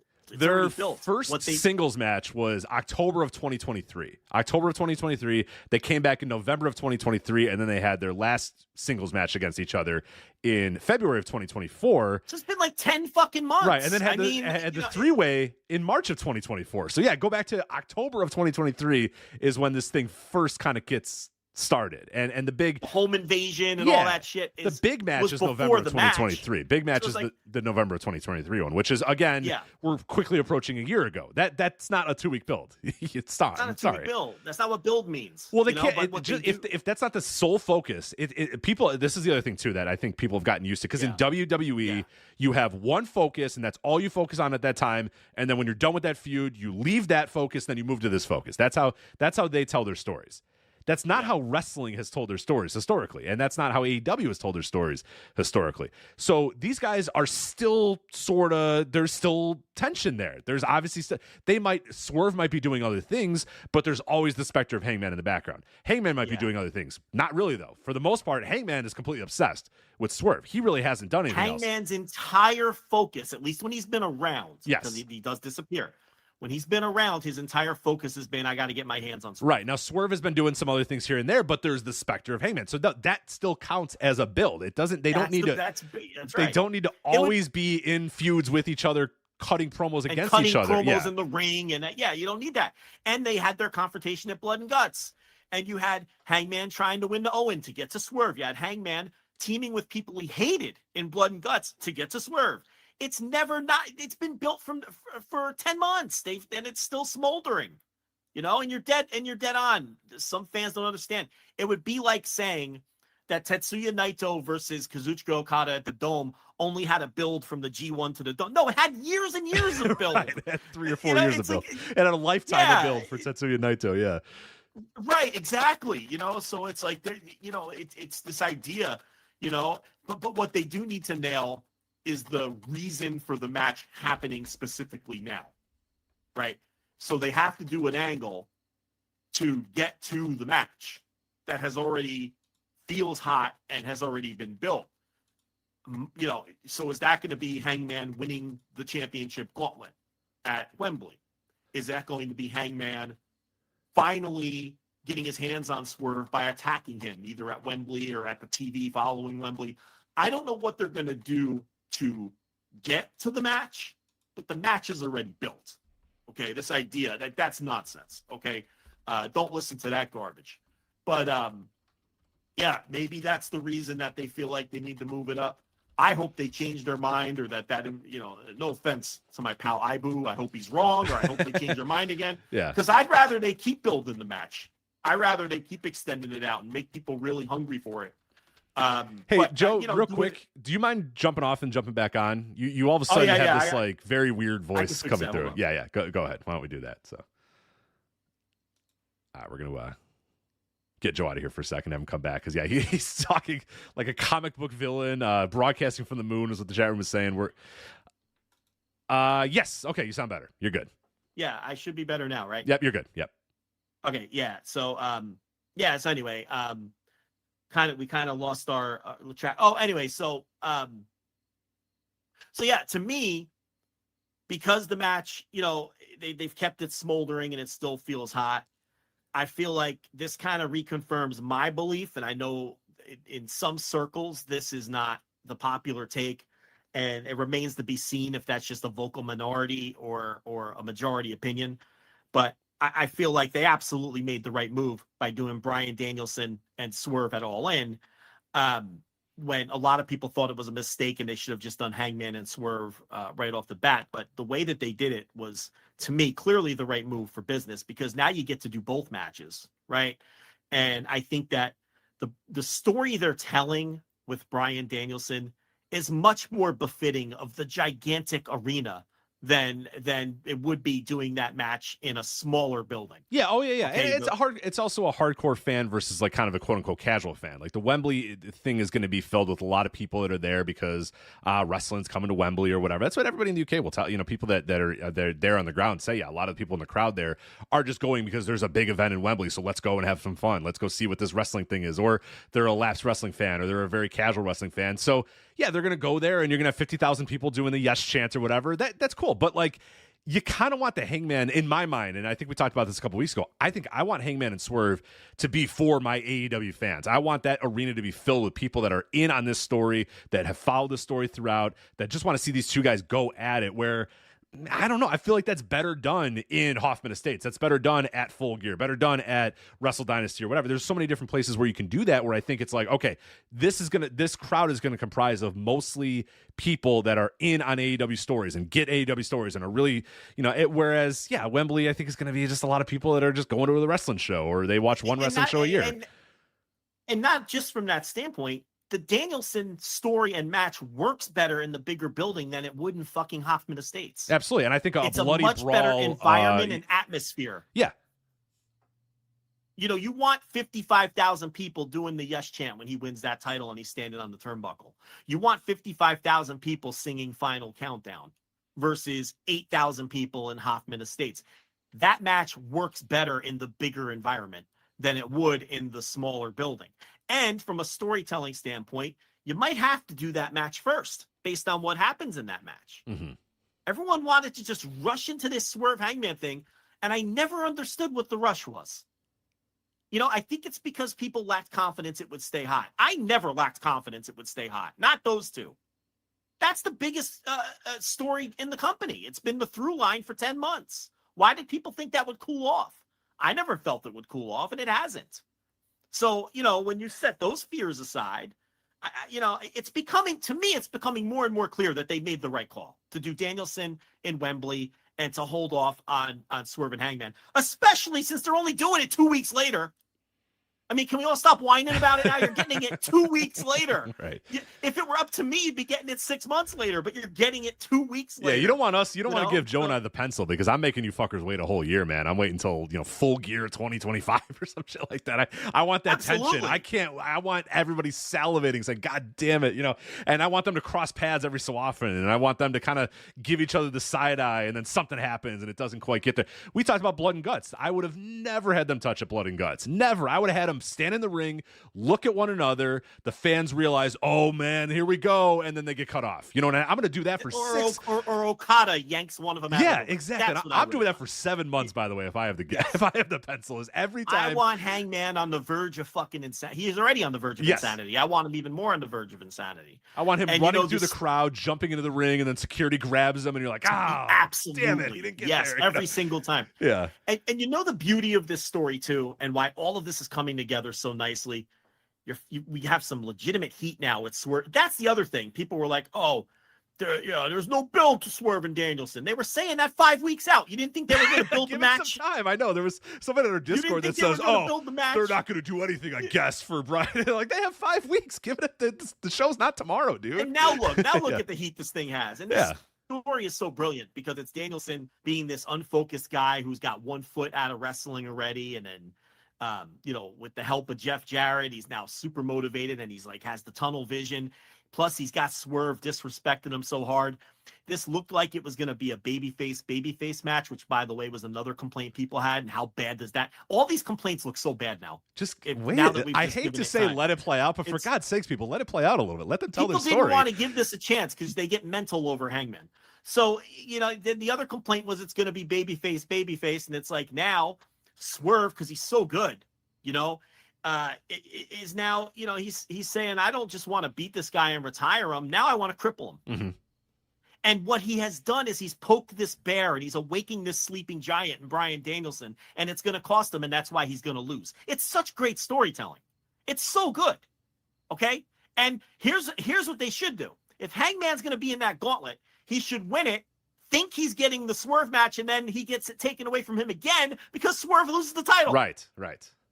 And then you're still torturing the Hangman. This is all working out perfectly. The story is Hangman wants that guy to not have the title. He doesn't want that. That guy took everything from him, and he was given everything, and his ultimate goal is to take the title away from Swerve. So the idea now that, fuck, I'm so close, and now this guy doesn't have a title again. You could do that. You could wait. You could wait even longer. That's why I was saying, I'm waiting, man. I'm waiting a couple more months. I'm waiting for Swerve to win the title again, and then have Hangman say, okay, now finally I can beat you for that title. Maybe you have a match in between there. You can have the match in between there if you want. Which is why it's interesting how they're going to get to this match if they do it 2 weeks later. Yeah. If that, in fact, is the case and they do it 2 weeks later, how they get to it. Yeah, I just hope, and we'll talk about it probably more next week. I just hope it's not like Hangman comes out and costs Swerve. I want Swerve to lose, and I think there's a way that you can have Swerve lose because his hubris gets the better of him and Bryan just beats him. And then maybe afterwards, Bryan, extends a hand. Fantasy booking alert, by the way, so get ready for this. We don't like to do this, but fantasy booking alert. I would prefer, at the end of the match, a handshake, or an attempt at a handshake or whatever. And then Hangman comes to the crowd and just beats the shit out of Swerve. Because I think is interesting about that too, is then it plants seeds of, wait, what's Bryan going to do there? Is Bryan going to help? Is Bryan going to pull, Hangman off of Swerve? Or is Bryan going to say, that guy was a fucking asshole to me. So you know what, Hangman, if you want to beat his ass, beat his ass. I don't fucking care. Yeah, fuck him. He talked about my family. This guy threatened to cripple me. Right, I think that's my perfect. Family. I think you add some shades of gray to Bryan too, where he coming out and then he's conflicted of like, fuck, do I stop this guy from attacking him? And then he says, wait a minute, this guy said he was going to cripple me and kept talking about my family. Hangman, if you want to beat his ass, beat his ass. I don't fucking care. And then, if you want to do Bryan as this kind of tweener champion, you can. I think that works so much better. And I hope they don't go the low-hanging fruit of Hangman comes out and Swerve is distracted, and then Bryan rolls him up. It'd be the worst. Yeah. Rolls him up, and then Hangman grabs the top of his head and goes, "Oh my god!" Yeah. And then they fight at All Out because Swerve says, "You cost me the title." Like that would be the worst, and I think it'll be bad. Look, there's a possibility the way they get to the match is bad. Yeah. And but I don't get the sense, because that won't work for the story they're telling with Danielson. So I don't think they're going to do something like that. I like your idea. I also like just staying away from that moment and letting the pay-per-view end with him celebrating and then doing your angle on TV. The other thing about it is, as great as the whole Danielson story is coming together, the other facet of this is, with as obsessed as Hangman is over Swerve, it's so great because Swerve is paying him no mind. Right, he doesn't care. He's like, Hangman's like, we know that that's still an obstacle he needs to overcome and that they're not done, right? And Hangman knows that, and Hangman is like this, he's righteous about this because he knows that he was wronged by Swerve, and it's driving him crazy because fans like this guy now, but he broke into my fucking house, right? But Swerve is like totally unbothered. He's not even thinking about Hangman, right? So that's another great element of this. And why I would have this thing last for 6 months, because I want Hangman just being obsessed with it and Swerve just being like, get this guy out of my ring, man. Who the fuck is this guy? He's doing the Don Draper, I don't think about you at all. And it's like it's driving what was that guy's name? Ginsburg is driving him nuts. Even though in reality Draper really was thinking about him and he was just working him, but that's, you get the idea. So, it's this is all coming together so well that I couldn't imagine if they would have just rushed into Hangman and Swerve it all in. And we would have lost all of this. And look at how excited we are talking about it and all the different possibilities, right? Watch them botch it now. Watch them botch the transition from this match to the next match. You still got to keep them at arm's length to some extent. But they've been doing such a better job booking overall and booking long-term overall that in this particular instance, okay, I am trusting this process.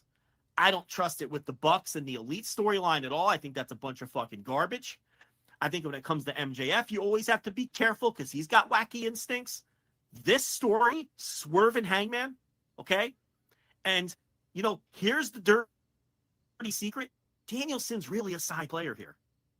The reality is his story is kind of a Swerve side quest. And Swerve is biting off more than he can chew.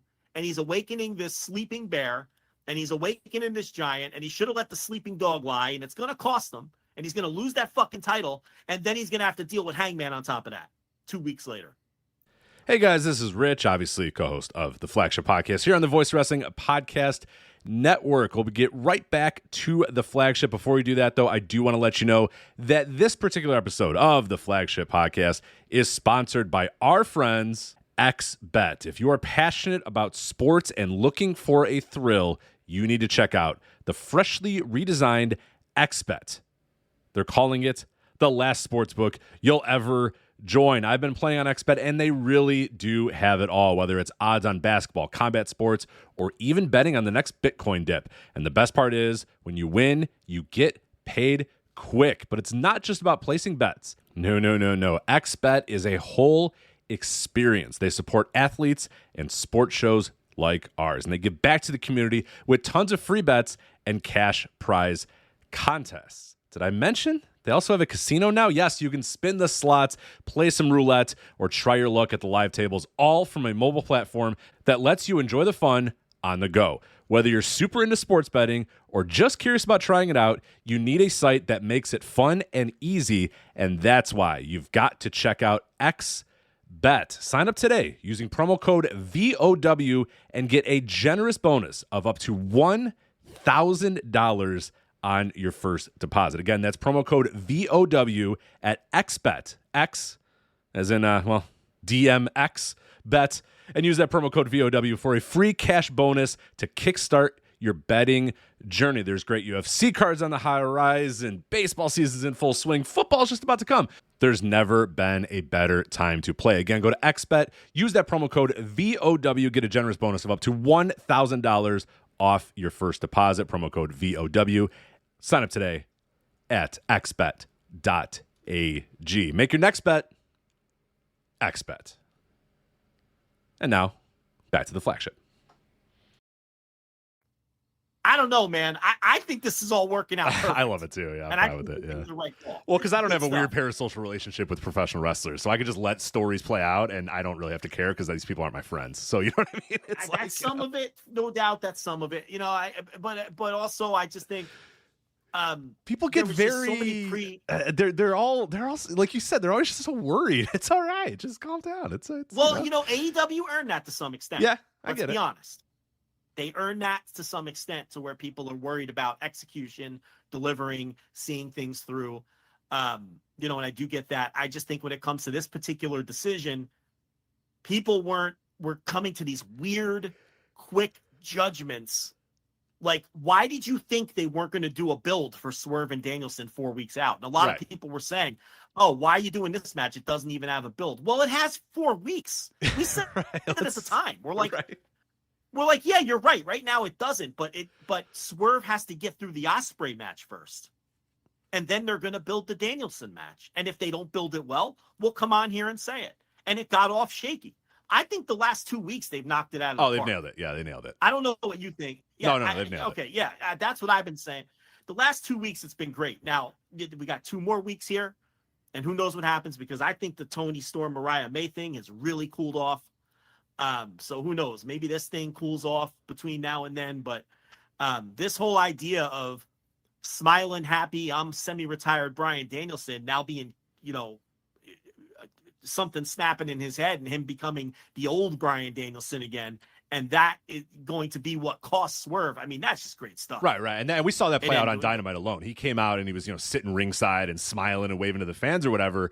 And by the end of that, there's that promo that's, it's on social media, and I hope they're going to play it during Rampage or Collision or next week on Dynamite or whatever, but it's on their YouTube and all their social media if you want. Brian's enraged. He's just yelling and screaming and spitting all over the place and saying, you should see the last person that came, tried to come into my house and what I did to them or whatever. Like he's going wild now. He's going nuts. So that's cool. And now I think we've unlocked that. And I would hope now that, next week on the go home, Dynamite, that we have an enraged Bryan Danielson that's just like, you motherfucker, you drew a line, you're you put my family in this thing, all this sort of stuff. You're going to see a whole different side of Bryan Danielson. I'm done being, flannel wearing, happy to be here. I have 1 foot out the door, Bryan Danielson. Yeah. You've like you said, awakened the American your dragon. Fucking head kicked in. Yeah, you know what? He should just fucking say that. Say it on TBS. Yep. See, ask him, can we say this on, here's exactly what he's going to say and when he's going to say it. So get the censors ready. Slap button. Yeah, Yep. get that button ready because my man is going to say fucking on the air. So get ready. You're going to get your fucking head kicked in. Yeah. And that will instigate the fans to chant that at Wembley. Yeah. That's the line. Okay? And let me say something about Swerve. When he won this title, he didn't feel like a top guy yet. Mm-mm.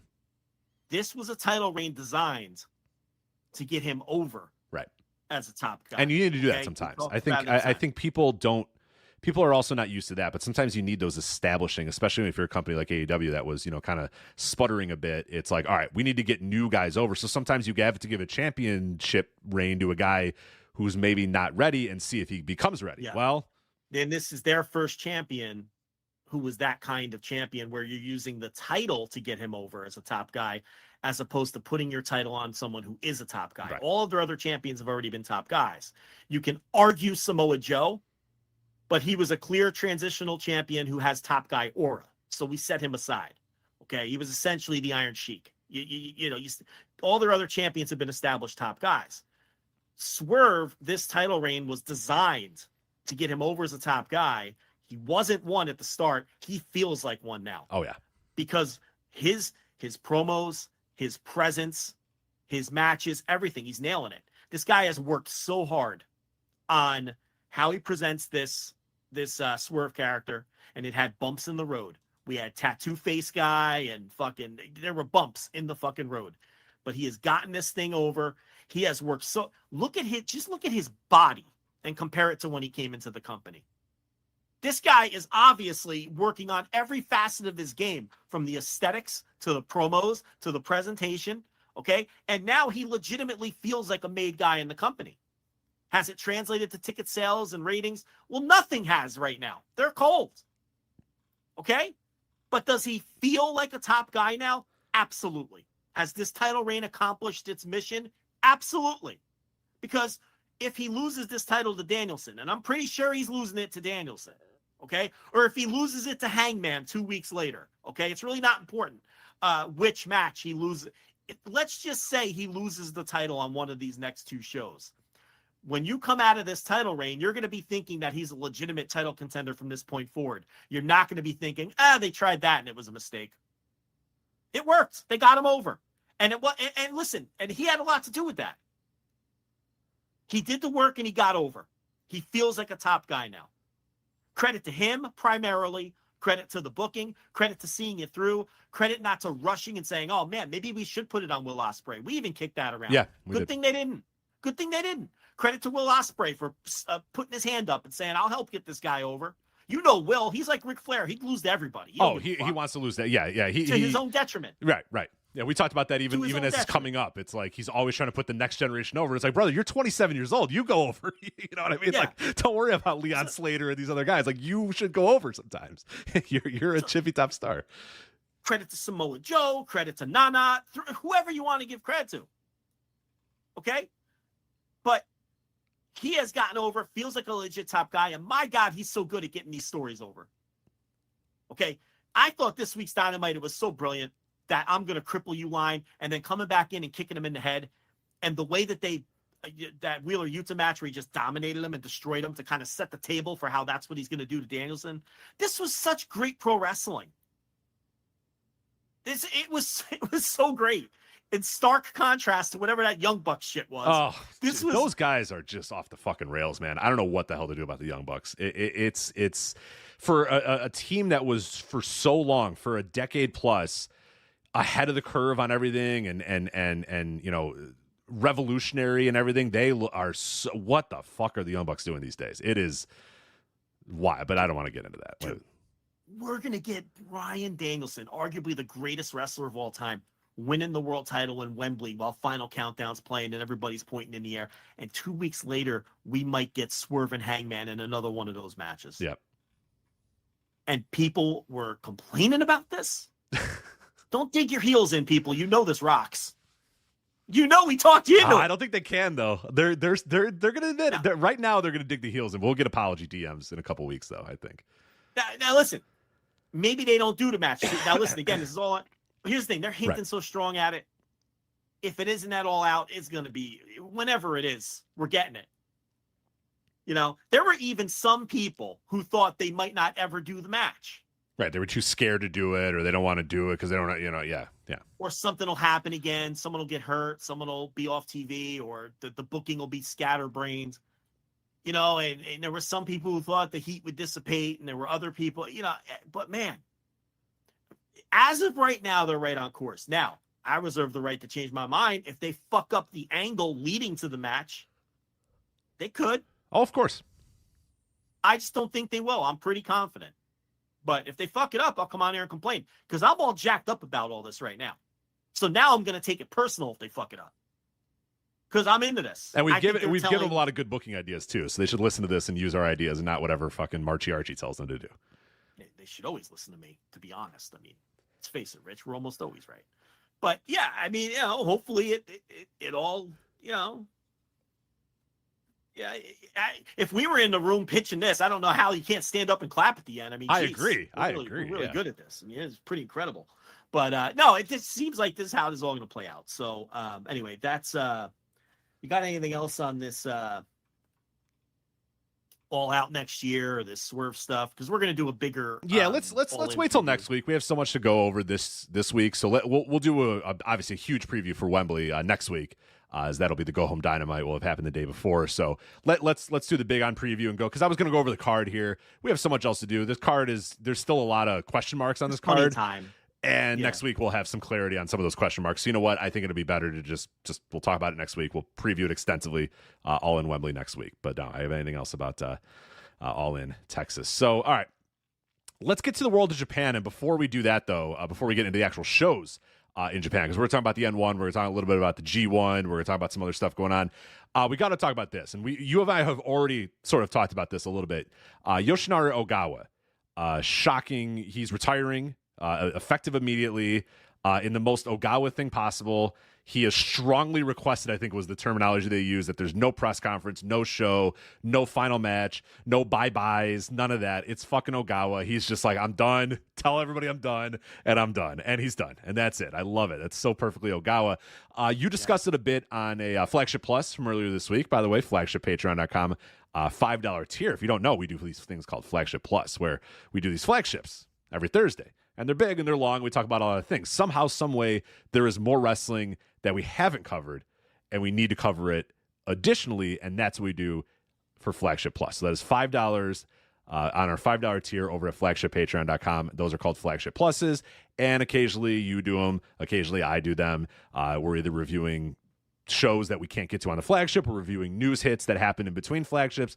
That's what Flagship Plus is. But you did one earlier this week, reviewing the weekend in AEW and a few other things, and one of the topics was Ogawa. So you discussed him a little bit, about 10 or so minutes on Ogawa. That clip is also available on our YouTube as well. If you want to go and get a little preview of what you get on the Flagship Pluses, you can go to the Voice of Wrestling YouTube, and the Flagship Plus preview is there about Ogawa calling it quits. I did a write-up on flagshippatreon.com. Now that's going to set you back $10 to get all the written content, as well as live stuff too. You're going to get live stuff on the $10 tier, including next week's All in Wembley Instant Reaction Live.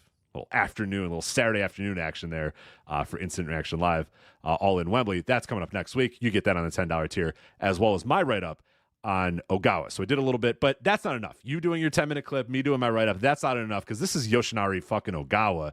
So we're going to discuss him even more here. It's now been the benefit of a couple of days. Do you have any new thoughts or anything more that you want to add to Ogawa that you maybe didn't cover in that Flagship Plus segment? Because he, to me, is one of the most underrated wrestlers of all time. And I really, as I was writing that article and really thinking about it and watching some of his stuff, I'm just like, Jesus Christ, this guy is just unbelievable for what he did for as long as he did it. And I don't think he gets enough credit. And look, this guy retired this week. Crickets. Other than you and me. I knew that would be the case. And we knew it. We kind of challenged people too. You challenged people on the Flagship Plus. I challenged people in the article.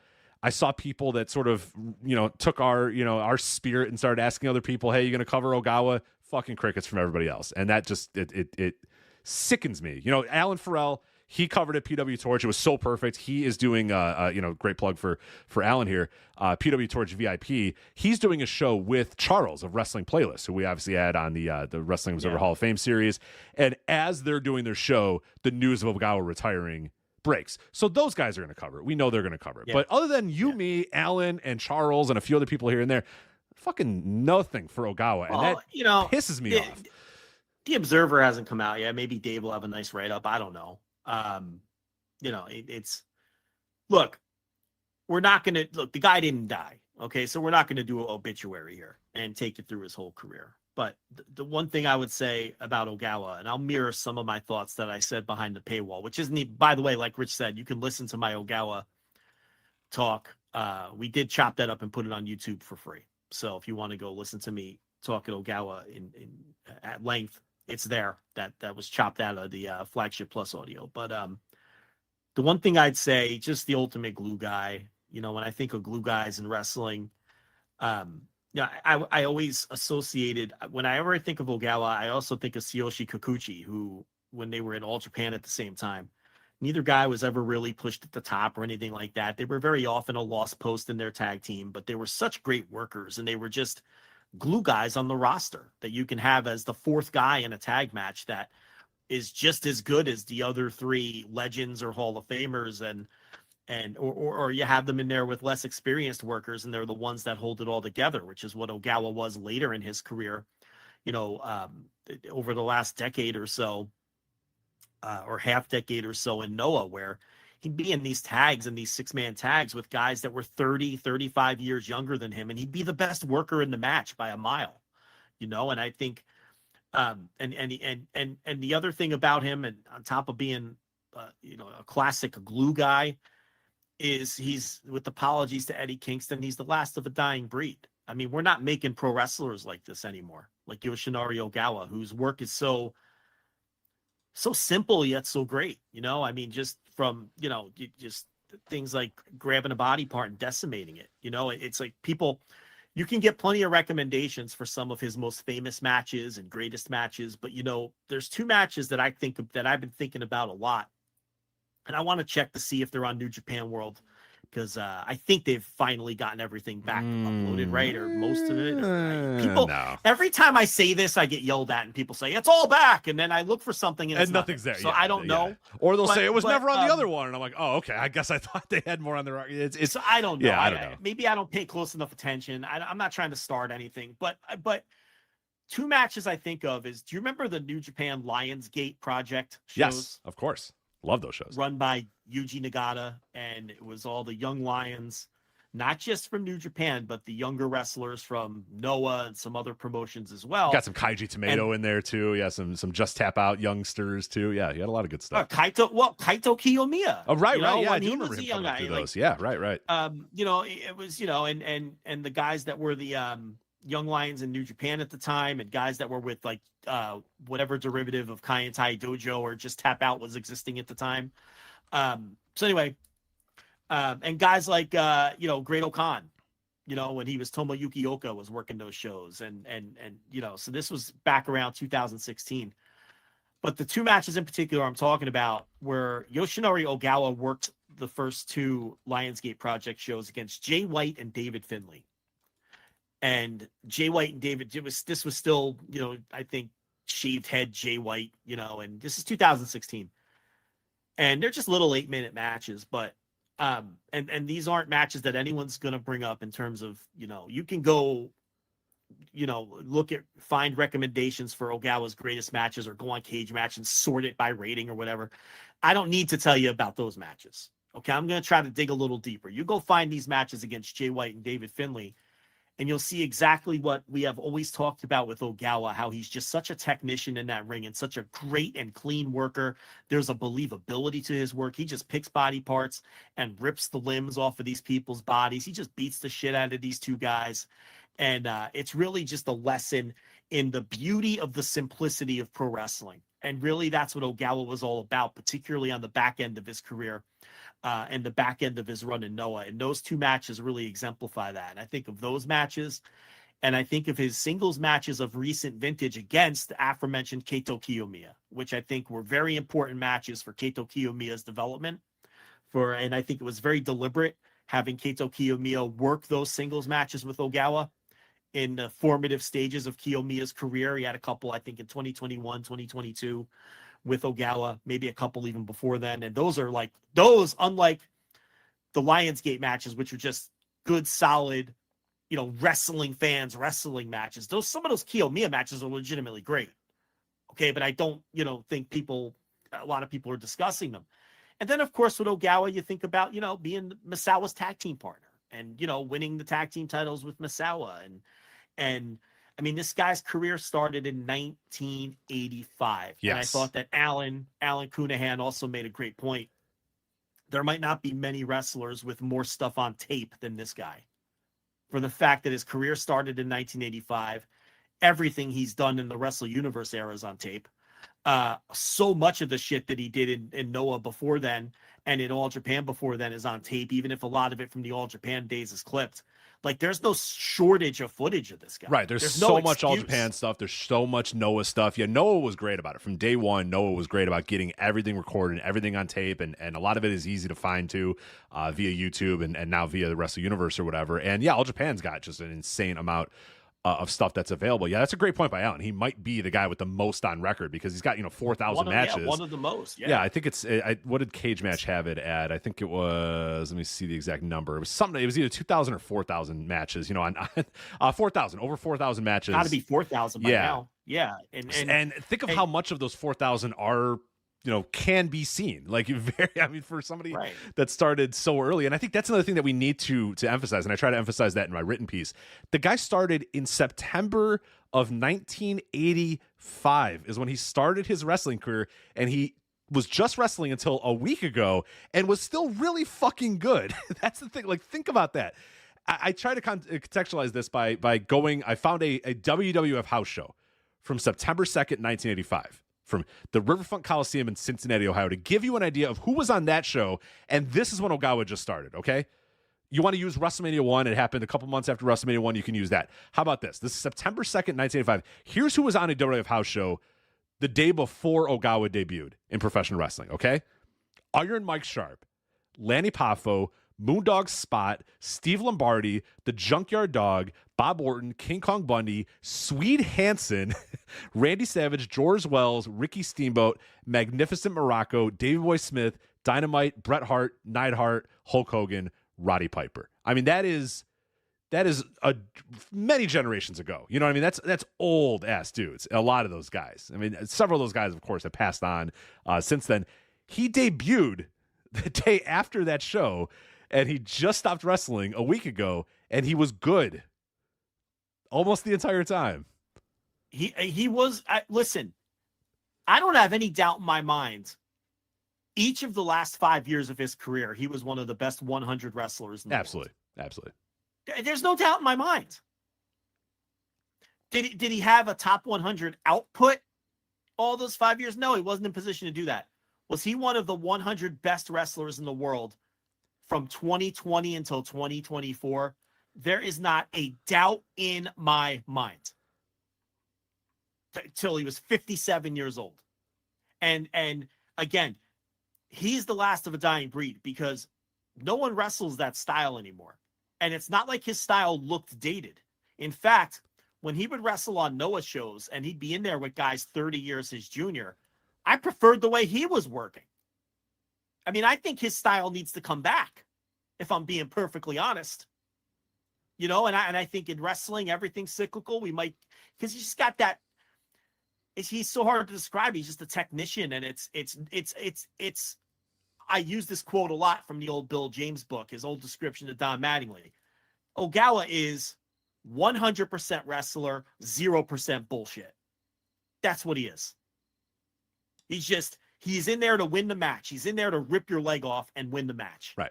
That's all. And he can throw bombs too. And if you go back and you're going to watch some of his older stuff, if you are, the Jun Akiyama match is obviously the one from All Japan in 98 that everybody talks about. And then the one that he wins the GHC title in 2000 and I forget the year, 2002, I think he defeated Akiyama. Like he could throw bombs too. He can work a very fast style and throw bombs or whatever.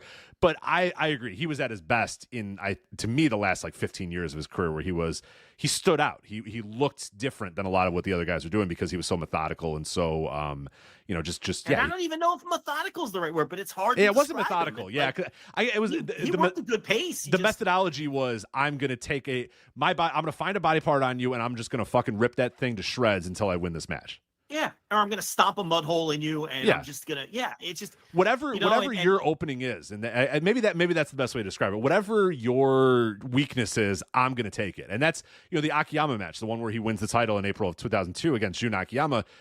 What happens is in that match, and people should go and watch it for sure because it's only I think like 13 or 14-minute match or whatever. Is Akiyama's taking off his jacket, the bell rings, and Ogawa just runs at him and just drop kicks him, and he's got the advantage the rest of the way, and he doesn't stop. He says, look. Jun Akiyama's Jun Akiyama. He's probably better than me. He's probably stronger than me. He's probably this. But you know what? I'm not going to give this guy a fucking second to breathe. So all he does is the match starts with a drop kick, and then he just does back body. He does a belly to back suplexes to the guy. He does like 6 of them in a row. He just drops the guy on his head, drops the guy on the head, drops this guy on the head, drops him on the head, drops him on the head, drops him on the head. Just kind of like, you know what I'm gonna do? I'm gonna fucking kill the guy because if I give him even a second and he's not doing NXT face after a kick out and going, oh no, he just goes, I can't take my fucking foot off the gas because the second I do, Jun Akiyama is gonna beat me. So I'm not gonna take my foot off the gas, and then he catches the guy in a roll up and gets the win.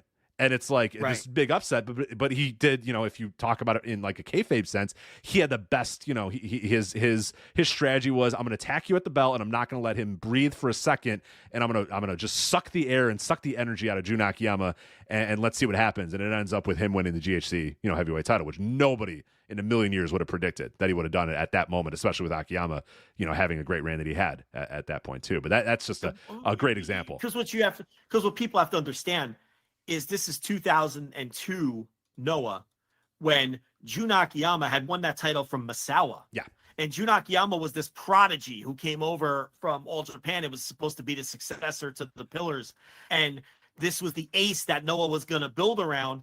And this match was just such a shocking result for everybody. And then the way Rich described it, he saw an opening, he took it, he blitzed him, and he won the title.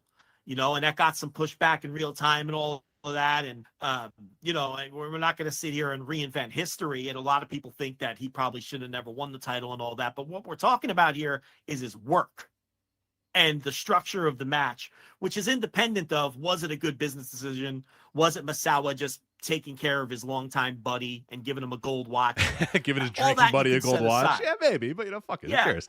But the mechanics of the match is what we're talking about, and you have to mention the tag team with Zack Sabre Jr. from 10, 12 years ago, which I had people reach out to me after I did that audio who know Zack Sabre Jr. and who have spoken to Zack Sabre Jr., who confirmed my belief that Zack Sabre Jr. holds this guy in incredible regard and feels he was such an important part of his career and him becoming the wrestler that he has become now. Look, today. if you watch the difference of Zack Sabre Jr. pre and post Ogawa, and I'm not giving 100% credit to Ogawa, because obviously Zack Sabre Jr. had to grow up and become a better wrestler and get, reps or whatever. But I'm giving some fucking credit to Yoshinari Ogawa because, Zack Sabre Jr. pre and post, different guy, completely different guy. And now he's one of the best wrestlers in the world and has been for a number of years. And hell, he could, be, at the top of New Japan Pro Wrestling, over the next year or so. He could win the fucking G1, G1 in a couple days. Yeah, right, now, right. You look at the way Zack Sabre Jr. works, right? And he obviously is a little more grapple heavy than Ogawa is. And because Ogawa could do it all. He could brawl. Like you said, he could throw bombs. He could brawl. He could grapple. He could pick a body part. Zack is more laser focused on the grappling aspect. But the pacing and what you're talking about, where it's just this relentless attack, that's straight from Ogawa, the way that Zack wrestles. Just maybe not the exact same moves, right? But it's the same sort of mindset and vision in the way that he attacks the opponent. Those New Japan World ones with the 15-minute time limits, that is a love letter to Ogawa in a lot of ways. Where Zack, the bell rings, and Zack's just like, all right, let's go. I'm going to find your weakness, and I'm going to attack it and attack it and attack it over the next 15 minutes, and hopefully I win this match. Yeah, he's just – and look, the thing about it is people who've been listening to this show for a long time, every time we would review a big Noah show over the course of the history of this show and we'd come to Ogawa's match, we'd sound like broken records the way we would put the guy over. This isn't something that we're just talking about because he retired. Okay. We've been putting this guy over this way. The late stage Ogawa, since this show has existed, he has always brought this excitement out of us because he's such a great pro wrestler. He is a pro wrestler's pro wrestler. He is 100% wrestler, 0% bullshit. He is what they're not producing anymore in pro wrestling. We're lacking guys like this, and they're going away. I can't think of young comps to this guy that could even, who I think even have a possibility of turning into what he was. No, and the way he got so heat too. Now. The way he got heat too was so cool because this guy, he's a quote unquote heel in an era where, there wasn't as much heel. It was just kind of, especially early Noah was kind of, for the most part, it was just, we're watching competition between two guys. You know what I mean? There was shades of gray and some of these guys, there were some people that were more over than other people or whatever. But for the most part, it was, mostly nobody's being a heel. There's nothing like the House of Torture in Noah or whatever. But Ogawa was kind of always this chicken shit heel. And the way he was a chicken shit heel was not in the way that we kind of think of it now. But, you watch some of those old classic Noah matches, and he'll do a thing where, like, the guy's, putting him up in a suplex, and he'll grab the referee's shirt for a half a second. And then get the leverage that way, and then reverse out of the suplex because he did that. Or, he'd be in a big time move and he'd kind of poke the eye real fast, and they get down. Nothing deliberate, not I'm being evil, or, oh, I'm going to knock the referee out, then a fucking garrote wire is going to come out. None of that stuff, but little dickhead stuff that he would do. He'd grab the referee for a half a second. He would poke a guy in an eye. He would, hit a guy a little bit below the belt if the referee wasn't looking. Just little subtle stuff like that made him, a dirtbag. You were like, fuck, that guy's kind of a fucking dirtbag, but not enough where you're like, oh, this guy's just a fuck, not to the extent that we have, today where there's so much of this. Where it's not I'm being a heel. Look at my heat. And it's like, subtlety. No subtlety. Yeah. I'm being evil. Look how evil I am. Just that stuff sucks. It's like, this is going to be a weird comp, but there's that famous Lou Thez Vern Gagne match from the Chicago archives, where Vern, it's young, fresh-faced Vern, right? And I think Thez is the champ, and Thez just starts off wrestling him straight. But as Thez gets more frustrated because he can't put the young kid away, he starts taking these little subtle shortcuts, little quick elbows to the face when the ref's not looking, right? Or when the ref's separating them, or little cheap shot, full fists when the ref's separating them.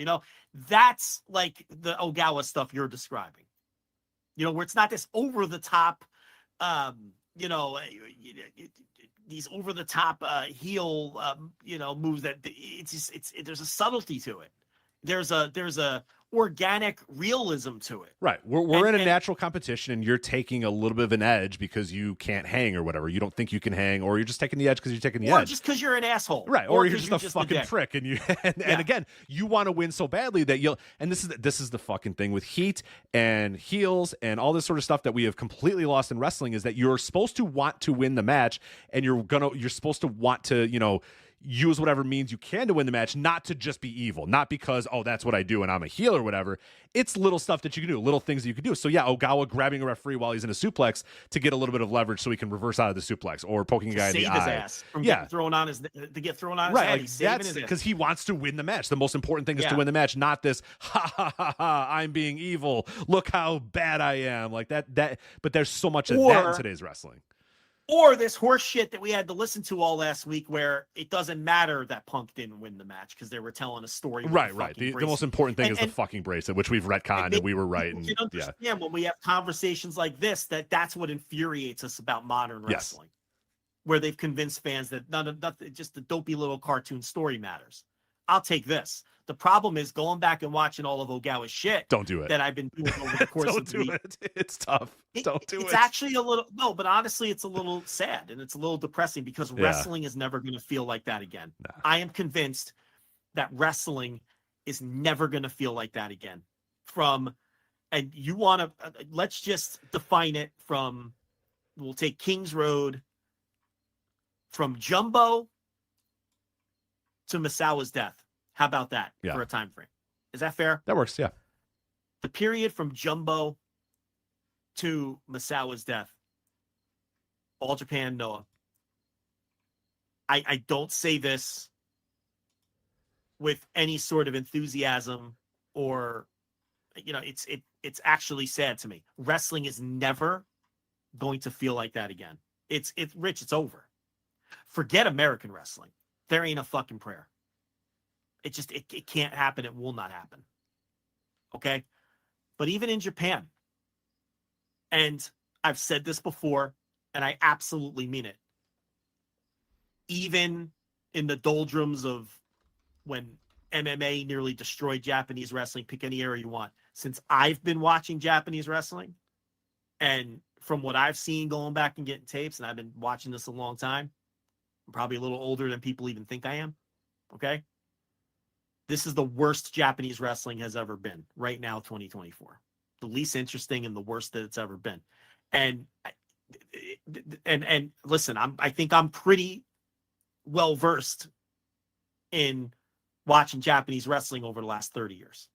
I think I have a decent handle on what I'm talking about. It's never going to feel that way again. That's what I think when I watch all of Ogawa's shit throughout his career.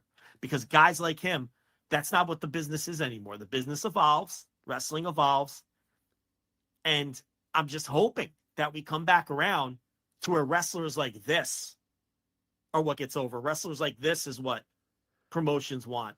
This style of work, instead of, and I'm just going to use this as an example because it's top of mind, New Japan taking a guy who maybe could have been the next Ogawa. I don't know. Like Ren Narita, and turning him into whatever the fuck he's doing with the nail board and the House of Torture. That's what wrestling is now. Ren Narita might have had this kind of future. Who knows? But now he's like 30 years old and it's shot to shit because he's doing this gimmicky garbage. And right. And he's never going to be able to get out of this. He's never going to be able to get out of this and get to something new and recreate himself. Maybe he will, maybe he won't. But my point is maybe you like that. Okay. Today's not the day where I'm going to trash what you like, but today's the day where I'm going to tell you that wrestling is never going to feel like it did between Jumbo and Misawa ever again. Because it's just, wrestling changes. And there's still wrestling I like today. But is there wrestling that makes me feel the way that wrestling made me feel? No, there is not. And that's why I always say, and that's why I let off my Ogawa audio behind the paywall, my favorite promotion historically is Pro Wrestling Noah. And a lot of people probably don't know that. Not modern Noah, which is Noah in name only, which is Noah in legacy, but the era I'm talking about. Because wrestling has never made me feel the way that wrestling made me feel. And it never will again. And that's a little sad to me, and that was one of the overwhelming thoughts I had going back and watching Ogawa stuff. And it's a little sobering and it's a little upsetting. I want wrestling to make me feel like that again, but I don't know. Time marches on, and I don't know if wrestling can be that ever again. But to me, that was the peak, and Ogawa was a big part of that. And we're running out of Ogawas. He's the last of a dying breed. There's not many guys left from that era I'm talking about. And some of them came in towards the end, like your Marufujis and your Takashi Sugiuras, right? They're the ones hanging around, and they came in at the end. And there's not many left. Kenta is not the Kenta that, he's a shell of his former self. Yeah, there's just, June is on his last legs. Obviously, he's Akiyama's on the way out. Yeah. I mean, there's not many left. Rich. Kanemaru is still kind of going, but he's on his, you can see the end coming soon. Time marches on, and guys get old, and the problem is we didn't restock the pond with guys like this. There's no Yoshinari Ogawas coming. I don't see any. Even guys that I love, like Yuma Anzai, it's a different kind of wrestler. Mm-hmm. That's a different kind of wrestler. He's an ace. Where's the glue guys, Rich? Yeah, we have a lot of guys coming up in the Hiroshi Tanahashi, style, or which is fine. You need those, but you don't. Where's the glue guys? Where are the undercard guys? Where are the people that just can fill out the card and give you a good match against anybody? You know what I mean? Or has and I hate to pick on New Japan, but I used Ren Narita as an example. Maybe Sho Tanaka could have been a guy like that. But again, he's running around with a wrench. Yeah. He's running around with a wrench. Okay? Maybe Yohei Komatsu could have been that, but he seems like a weird guy. And, they don't exactly book him. They didn't book him tremendously either. And they're both pushing 40 almost at this point. Yeah. Yeah, those guys are a lot older than people think at this point. It's so where are they coming from? You know, and again, I love Rohei Oiwa, but he's not in this mold. Where's the glue guys? Where's the guys that give a promotion depth and grit? Where are they? That are just great wrestlers, like this guy. And like my other example, Kikuchi, that grumpy fuck. Oh, man, you go back and you forget. You go back and watch a guy like Kikuchi. Oh, I like, never forget about Kikuchi, man. It's like no one exists like that now. He's so great. Guys like Ogawa and Kikuchi, okay? It's like, they'd be like two of the five best wrestlers in WWE right now if they were 30 years old. And Ogawa would be one of the 5 or 10 best right now at 57 with a broken neck. You know, the PC certainly isn't churning guys out like this. The indies aren't churning guys out like this. You know, they're all playing grab ass and game changer and doing whatever the fuck is happening on the indies. Working deathmatch and intergender and all this bullshit. We're not producing these kinds of wrestlers anymore. They're going away. So, I don't know. You find something else to enjoy. What else can you do? I will say there's a match this week that we'll talk about here in a little bit that gave me a little bit of hope for the future and maybe a little bit of a love letter to Ogawa, but we'll talk about that in a little bit. But that's Ogawa. Again, you did the audio if you want to listen a little bit more about Ogawa. I did the written piece. One thing I will note about that Ogawa, and then we'll sign off here, his insane consistency. I wrote this here. Ogawa would wrestle over 100 matches in 26 of his 40 years in wrestling. Over 100 matches, 26 out of his 40 years. 2 of those years, 2006 and 2019, saw him wrestle 99 and 98 matches as well. So if we want to round up for those, and we can, 99 and 98, that's close enough. 28 of his 40 years in wrestling, he had 100-plus matches every single year. 100-plus every year from 1991 to 2005. 91 to 2005, 100-plus matches every single year, and did it again from 2013 to 2018. So just fucking incredible. For Ogawa, just that consistency is just wild, and he ended up obviously having a decorated career in terms of the titles won and all that sort of stuff. But he won every title there was to win in both of those promotions, but he was never a top guy. No, and he didn't need to be. And it's so fitting that he's like, I don't want a show, I don't want a match, I don't want a press conference. No fucking bye-byes. I don't need 17 bye-byes. And you know what? It's perfect because in an era of glory hogs and egomaniacs that want 17 bye-byes and want to be, handed beds of, fucking bouquets of flowers every single time that's their last time they're going to wrestle in a city. Ogawa out of nowhere. I'm done. No conference, no match, no show, nothing. I'm gone. Bye. And we'll never see the guy again. You know what I mean? Maybe he'll come back occasionally here and there, but he's just done. He's just gone. And that's perfect. That's exactly the perfect way for the wrestling ultimate glue guy to go, is just say nothing, no pomp, no circumstances. I'm done. Bye. And that's it. Yep. And he's just gone. He's gone. And yep. Well, hopefully gone with a 8-man tag, which was Amakasa, Hayata, Tarasuke, and Yohei. And this is my point. If you don't think he's a better wrestler than people like that, geez. Right. Go watch some tape. I'm begging. Right. Over Yoshinari Ogawa, Daga, Super Crazy, and Yu Owada. That's how he went out. Which is also great too about that is Daga, who he's better than and will always be better than. And Daga's good, but he's not Ogawa. Daga not born when Ogawa debuted, so Daga not born. None of these guys probably were. So Super Crazy was born. Oh, he may have been. Yeah. He's currently 50 years old, and he debuted 9 years after Ogawa debuted. So like a whole, a decade after Ogawa debuted, Super Crazy debuted. And then Yu Owada was born 15 years after Ogawa debuted. Yeah.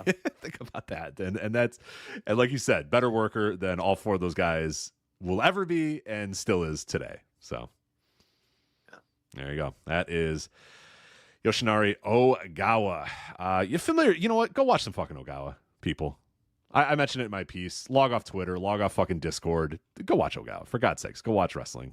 His matches couldn't be easier to find. Yeah. I mean, type in Yoshinari Ogawa on YouTube, Wrestle Universe. You don't even have to watch a particular match. Just fucking watch him. You know what I mean? Just him, whatever it is. Yeah. So there you go. That depressing note. let's see here. Talking Noah, let's check in with the N1 victory. So we're a couple days into Noah's N1 victory. Good time to check in right now. So the big story going on throughout the N1 right now has to be the multiple forfeits, withdrawals taking place. Now, you talked about this a little bit in your Flagship Plus. We talked about this in our preview last week for the N1. So Atsushi Kotoge was taking over for Go Shiozaki. Go Shiozaki was hurt. He has a broken spine or whatever the fuck it is. So he's out. Kotoge is in. Well, Kotoge lasts, one match, 2 matches? I forget how long it was. Now he is hurt, so he is withdrawing. He is done. So his remaining matches, they are not going to announce a replacement. He's withdrawing. All of his remaining matches will be forfeited. So now if we just talk about A-block booking, obviously, and we talked about this last week, when Go Shiozaki was in there, you know that he factored in to be a major player in the A-block. There was no way that Go Shiozaki was going to finish the N1 with 6 points, in the middle pack of the A-block or lower half of the middle. He was going to be in the mix no matter what. When he gets replaced by Kotoge, obviously then you have to rebook everything, and Kotoge is going to take a lot more losses than Go Shiozaki is going to take. Was he going to take all losses? I don't know, but now he is going to take all losses. He has a 0. He's withdrawing. All of his remaining matches have been forfeited. So Kotoge is at a 0. So that's 1 time that we have to rebook the N1, at least. Maybe 2 times, depending on how many times you're going to have Kotoge win in the A block. So at the very least, we're now up to 2 times that they had to rebook just the A block. Now we go to the B block, and our boy Wagner 3, El Hijo del Dr. Wagner Jr., he also has to withdraw. So all of his remaining matches will now be forfeited as well because of an injury. Now we know for a fact that Wagner Jr. was going to factor in on the B block. Very likely to be in the mix till the final day. He was going to win a lot of matches in the B block. He is all withdrawing now. So again, they're going to have to rebook that because there's no way you could just say, you know what? All of Wagner's matches are losses. That's fine. We have it all. There's no way that that's going to work out in the booking plan. You have to now rework some stuff, and there's going to be some crazy upsets and some crazy things that are going to happen. So, man, Noah's having a rough go here. You lose Shiozaki. You replace him with Kotoge. Kotoge gets hurt. You replace him and just say, fuck it, withdraw. Everything's a forfeit. Now Wagner 3 is out as well in the B block. So that is, to me, the big story of Noah's N1 so far is just the amount of injuries and the amount of rebooking that they've had to do for this tournament. So what do you make of all this, turmoil going on injury-wise with the B block or with the whole N1? And they've had some other injuries as well. Jack Morris had the thing where he got knocked out in his match with Nabu Soya. He seems to be okay. Kaito Kiyomiya seems to have a kind of a little bit of a bum knee, but he's going to have to stick it out. The rest of these guys are just going to have to fucking stick it out because there's no way they could have somebody else get hurt. I know Alpha Wolf has been, I think had an injury or 2, or I forget it was Alpha Wolf or Dragon Bane. One of them has got something that's bothering him too. But too fucking bad, man. Get out there and go because we can't have anybody else go down here in this N1. Maybe the guy who did the fucking moonsault into the stairway, which I erroneously said was Wagner 3, by the way, on the Flagship Plus. I got that wrong. Look, I think that was Dragon Bane. I think that was Bane, right? They've had a really bad run of injuries here. There's no doubt about it. And it's they can't afford to lose anyone else. The Wagner 3 thing definitely changed a lot of the booking. Kotoge probably wasn't going to score many points anyway, as you laid out. But what'd you think of Kiyomiya Oiwa, which by the way is no longer free on YouTube? That was a temporary deal. So I hope people who don't have Wrestle Universe went out of their way to watch it when I told them to go watch it on the Plus. But if not, either subscribe to Universe or use some illicit means. I already talked about the match behind the paywall and everything I loved about it, but I'm sure people want to know what you thought. Oh, I absolutely loved it. Yeah, and this is the match that I just hinted to a little bit earlier that gives me hope for the future of professional wrestling and gives me hope that, this kind of felt like a love letter to Ogawa in a lot of ways. And I wonder if, I have no idea. I don't know what the timeline was. I wonder if these guys got word that Ogawa was retiring and just said, let's go out there and do something that he's going to love because holy shit, man, I absolutely adored this match. And for I'm going to spoil it here because it's been enough time and people you try to be nice to people and keep it spoiler free and tell them it was up on YouTube. You've waited too long. All right. You've waited too long. This is from the 9th. I'm going to spoil it. I'm going to talk about it. It's not available for free on YouTube anyway. So you're going to have to go out and see it. But these guys go to a time limit draw. And this match is the amount of quote unquote moves that happen in this match are minimal. You can probably count on one hand the amount of quote unquote moves that happen in this match. But every move matters. Everything matters. Every headlock is wrenched in. Every arm drag is like perfectly executed. And what this match is Oiwa basically saying, I don't know if I can go toe to toe with Kiyomiya just yet. I'm still kind of working my way up, and this guy's obviously, a little bit up on the ladder. So what I'm going to do, I'm just going to bring this guy to the ground. So it's Oiwa just wrenching in a headlock. And Kiyomiya kind of gets up, and then he wrenches in the headlock again. And then Kiyomiya gets up a little bit again, and he wrenches in the headlock. And little by little, the crowd is starting to realize what they're seeing. And every new headlock is getting over. And the crowd's like, all right, maybe Kiyomiya is going to get out of this headlock. No, he gets put in it again. And he tries every which way to get out. Yes, he's like, I'll use the ropes. No, I'll stand up. No, that's not going to work. I'll do this. I'll grab the guy's hair. I'll grab the guy's arm. I'll grab the guy's leg. I'll do whatever. And he kind of gets up, and the crowd goes, yeah. Oh, and then Oiwa drops him again. And I had hope for the wrestling world, because this was over like fuck. As this match is progressing, and we're 10 minutes in, and 12 minutes in, and 13 minutes in, the crowd is getting bigger and louder, and they're not doing anything. They're doing a headlock, but it looks good. And Oiwa's got like just grip, like he is just shaking, because he's like, no, I'm not breaking this fucking grip, man. I'm gonna add more leverage. I'm gonna do this. I'm gonna drive home. But all I'm doing I'm just wrenching in this headlock as hard as I can, and let's see if this guy can get out of it. And that is the entire story of the match: is can Kiyomiya get out of Oiwa's headlock? And holy crap. Hearing this crowd react to it, I was like, oh no, there might be hope for the wrestling world, because these guys in a wrestling world where everybody says you got to do this and you got to do that and you got to do this and you have to have this and it has to be this and there's got to be bracelets and there's got to be stories and there's got to be blood and guts and kendo sticks and fucking plunder and tables and we want tables and doors and all. These guys just do fucking headlocks for 16 minutes and this crowd is jumping up and down and going nuts. And man, I love this match. I mean, it's fucking phenomenal. And then when he goes for the shining, they go to draw, by the way. Then he goes, he goes for the shining wizard, like at the buzzer, and even that gets thwarted and turned away. It was just, it's just a great match. One of the best matches I've seen in months, honestly. I don't think it was as dynamic as Takeshita versus ELP, but it was a different kind of match than Takeshita and ELP from the G1. Oh, just two totally different matches. You want to talk about the difference of professional wrestling? There's Takeshita and ELP doing everything, doing all the things, and it was things great. Don't get me wrong. Yeah, there's two ways to skin a cat. There's two ways to have a great match. You can do all the things and all the wrestling, and that's what Takeshita and ELP did. And then there's this where you just you go to the minimal, the most basic, just wrestling. Just what the groundwork of professional wrestling is just. Done in a compelling way. Not sitting in a lazy side headlock, not a Randy Orton side headlock. And this wasn't a grapple fuck match either. No, it wasn't. It was this guy employing a strategy to keep the other guy at bay.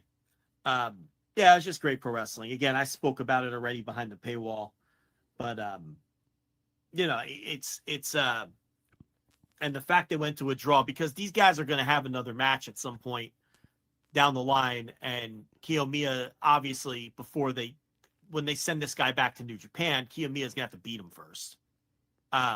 Whether or not that'll be a title match at some point, we'll see. Probably will be.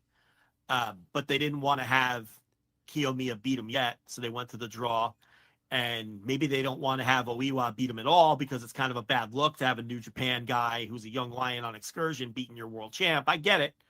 So we see how it plays out. It's the biggest match that they have in the company right now. I was disappointed that it drew under 1,000 fans. I thought it would have drawn better in Corkin than it did. I think that, but overall, the N1 is up from last year significantly. So even though this was kind of a disappointing house, they've been averaging about 950 a night, and last year they weren't even close to averaging that. So, the first few nights at least. So. Yeah, as far as the rest of the N1, unfortunately, I haven't really had time to catch up.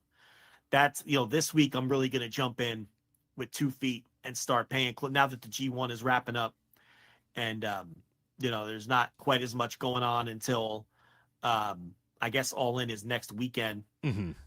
That's one night, and so I'll really have a better feel for the N1, when we come back next week in terms of talking about it. So I think I don't you'll really like have it. Much. I've bounced around. I haven't watched every single match from this N1, but I think you'll like it. Yeah. I think it's there's been a lot of really good work, and the thing that's been fascinating for me, and I've been keeping obviously a close eye on Tavion Heights. And remember, I came here last week and said, it was him and Titus Alexander, and it just didn't. I'm sure there was a little bit of stage fright from Tavion Heights. There is no stage fright anymore, man. That guy he's getting it. He's understanding it. And I've said it again, and I know in a million years they're not going to do this, but WWE should let Noah keep him for a year. And he seems like he'd have a hell of a time in Japan, too. He's drinking, eating steak, hanging out, fighting sumo wrestlers. I don't know if you saw this, but he showed up at a random sumo event. It was like a small, like, shindy sumo event or whatever, and said, hey, can I go out there and wrestle one of the guys? And they're all laughing or whatever. They're like, yeah, sure, whatever. He thinks he's just some guy off the streets or whatever. And they say, gold medal or in Greco-Roman wrestling. And then one of the sumo guys goes, oh, his eyes light up and he goes, oh, fuck. I thought he was just a guy off the street. And Tavion takes this guy down and just, it's great. It's just great stuff. So he seems like he's enjoying it.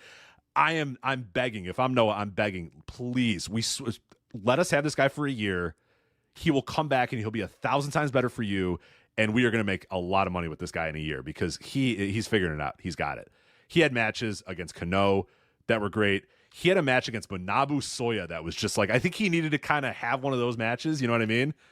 Where Manabu Soya is just like, I'm going to beat the fuck out of you, kid. Are you all right with that? And Tavion Heights like, let's do it, man. And they just beat the fuck out of each other. And you could see it like, he's going to go back to, what's going to happen? He's going to go back to WWE and he's going to have to like reprogram himself. Of course. Because he's going to get in there and chop a guy like his Manabu Soya, and it's going to be, fucking Riley Osborne or something. They're going to be like, wow, hold on a minute. What are you doing, pal? You can't do that here. Or some dumbass NXT level up guy that he's going to, chop, and it's like, whoa, hold on, pal. You can't do that here. You say he should stay a year, but that doesn't serve WWE in any way. Of course not. Because when he goes back, he'll be in some TV program with Chase U, and what's more important will be his comedic timing, even though they're all terrible actors. And then in WWE, you're going to be doing stories about your girlfriend betraying you or fighting over a bracelet or something. So it's just all a waste of time. There's no point in them leaving him there for a year because it's not what they want. It's just so far from what pro wrestling is now, Yeah, I don't think him and Cale Dixon are going to have a match befitting of Manabu Soya and Tavion Heights. I don't think it's so funny because we thought Levesque was going to bring us closer to pro wrestling. Nah. And he's actually starting to drift further from pro wrestling. That was a topic that I brought up. I was a guest on a Gentleman's Wrestling podcast with Jesse Collins this week, and it's on the Voice of Wrestling podcast network if you want. And that's kind of what we talked about. We said, well, now we have like a year. We have a solid 2 years of Paul Levesque booking that we can look at. And we now realize that the NXT thing was just done to kind of take away the indies and take away ROH and Evolve and PWG because that was the plan. And people can argue all you want, but the idea of NXT apologize to Bruce Mitchell, by the way, who pointed that out before anyone, and everyone yelled at him and said he was wrong. Right, but he was right. Is that NXT's whole purpose was WWE's version of indie wrestling of whoa, don't go to your local indie. We have indie right here. You want. You know what? You want Johnny Gargano doing a bunch of moves? We got it here. We got it here on NXT or whatever. And it worked. Trust me. It worked because the indies are a fucking disaster and they signed all the guys and they killed all the indies and all that sort of stuff. So they the indies of that time, there are now indies that have since emerged and, the indie scene is better than it was, but it's not ever going to be like it was there. But so that's what NXT was. So we all thought that Paul Levesque's idea of professional wrestling was, I'm going to do, main, big production indie wrestling, maybe, and maybe we were stupid to think that even for a second. He's more Vince McMahon than Vince McMahon is. He now is just taking his father-in-law's vision of wrestling template and said, "Fuck, we need even less wrestling." My dad's a genius. I don't need any wrestling. Because that's what their fan base wants and eats up. Right. I'm not even saying it's wrong from a business standpoint. Hell no, it's not wrong. Look at it. That fan base likes that shit, and it's funny because the first couple months of Levesque, remember how boring and dry the TV was? It was just slightly longer matches. Yeah, and that's exactly what I brought up to Jesse. Remember the freakouts where people were timing it, and every night after Raw, oh my God, there was 46 minutes of wrestling. Oh, Vince McMahon's last show only had 37 minutes of wrestling. Thank you, at Triple H. Yeah. It's okay. Yeah. And they're like, oh, Seth Rollins got to wrestle 14 minutes on Raw. He would have never done that in Vince McMahon's era. And that was the thing. We were stopwatching an extra couple of minutes of matches on Raw or whatever. And I was like, oh, okay. I don't know. It was slightly longer matches. And Michael Cole said wrestling. The word wrestling. Yeah. And he said PWG. He said PWG the one time too. Remember when people were like, this is a whole new era. So everyone thought that, the Levesque era was going to creep closer to actual wrestling. Now, we never thought WWE was ever going to be pro wrestling again. Mm-mm. I mean, let's not be foolish. But we thought he'd crawl closer. Now it's very clear. I would argue it's almost further. Oh, it is further. It's just better. It's just better booked. Like, the booking is more sound and makes more sense. But it at minimum is right where Vince was in terms of if you have a scale in your head or a sliding scale. So the point is, Tavion Heights, I don't even know why they're sending their people. But I mean, I guess it's always good to get some kind of different experience, but they're not going to utilize it in any way. This is just, I think what this is just throwing Noah a bone so that Noah helps them infiltrate the market. That's all. Yeah, of course. It's and not maybe for Tavion Heights. and maybe he said he wanted to do it or whatever, and they said, okay, sure, cool, he may have been the one to put his hand up. Or Noah may have said, we'll take the Olympic wrestler because Japan likes that shit, right? It's not for any of Tavion Heights' benefit at the end of the day. Okay? He's going to have to go on the main roster and interact with Otis. That's what they're concerned with. Right. Alpha Academy. So, he's got Maxine Dupree is going to make weird faces near him is what his future is. Right. And as long as the work is competent, it's fine. LA Knight. Just be LA Knight. That's all you need to be. So it's just, they're just throwing Noah a bone. Get us in with a BEMA. Get us in with, so we can infiltrate the market and then put you out of business. That's what it is. It's the wolf in sheep's clothing, and Noah happens to be the one falling for it this time. That's all. But yeah, I will catch up on the N-1 this week, and I'll be able to give more thoughts other than just the one match I watched on YouTube and the one other show that I started that I didn't have time to watch much of. So I'm going to hold off on all of my thoughts. Yeah, but it's been a good tournament so far. I've liked it, but yeah, we'll talk about it next week in a little bit more detail. We got a lot to get to this week as well. Let's talk about the G1 Climax because we're down in the nitty gritty here. The G1 Climax. You have completed your daily G1 audio, and I gotta be honest, I was staying on top of it the whole time, thinking that I was going to get that text saying, "Hey, you know what, Rich? I'm sick of it. I can't do it. You're doing tonight's G1," and never got that call. So you did 16 nights? 16 episodes? 16 nights. Traditionally, this is about where we tap out and do the rest on the flagship. I did all 16 nights. From the standpoint of finding time to do the audio in a timely manner, it was easier for whatever reason this year. There were 2 stretches that had three nights in a row, and I thought maybe I'd need to tag in during one of those 2 stretches, but it all worked out fine, and I was able to do it. What I struggled with was finding interesting angles to talk about things because it was very much a high floor but low ceiling tournament with not a lot of excitement, juice, or interesting storylines. That's basically my summation of the G1. And on the final night 16 audio on the $5 tier, I go about 40 minutes talking about all of the big picture thoughts that I had for the tournament. It was a perfectly fine tournament that didn't have many high peaks, but didn't reach catastrophic lows. It lacked excitement. It lacked exciting new pushes, at least to this point. I didn't think, none of the young guys really took this tournament by the throat and owned it, which was disappointing. That was something we were looking for. And I just didn't think it was a very exciting or noteworthy tournament, at least to this point. We'll see what happens in the knockout round. That could be where the excitement comes and some of the big pushes come. But Yota Tsuji, he's already won a New Japan Cup. So if he wins a G1 and, he advanced through the quarterfinals, it's like, it's not someone new. It's not a Gabe Kidd or a Uemura. But anyway, some of the standouts, it's like, obviously Takeshita had the great match versus the LP. He had the great match against Uemura. He had the great match against Goto. But that's a whole lot of Takeshita, and Zack Sabre Jr. I thought wrestled very well. I thought Great Khan had a great tournament. I thought Goto had a renaissance tournament and really knows how to wrestle a big G1 match better than a lot of these young guys do. Gabe Kidd was okay, but outside of that, everybody else was just pretty much average. Yeah. And the cage match show scores reflected that.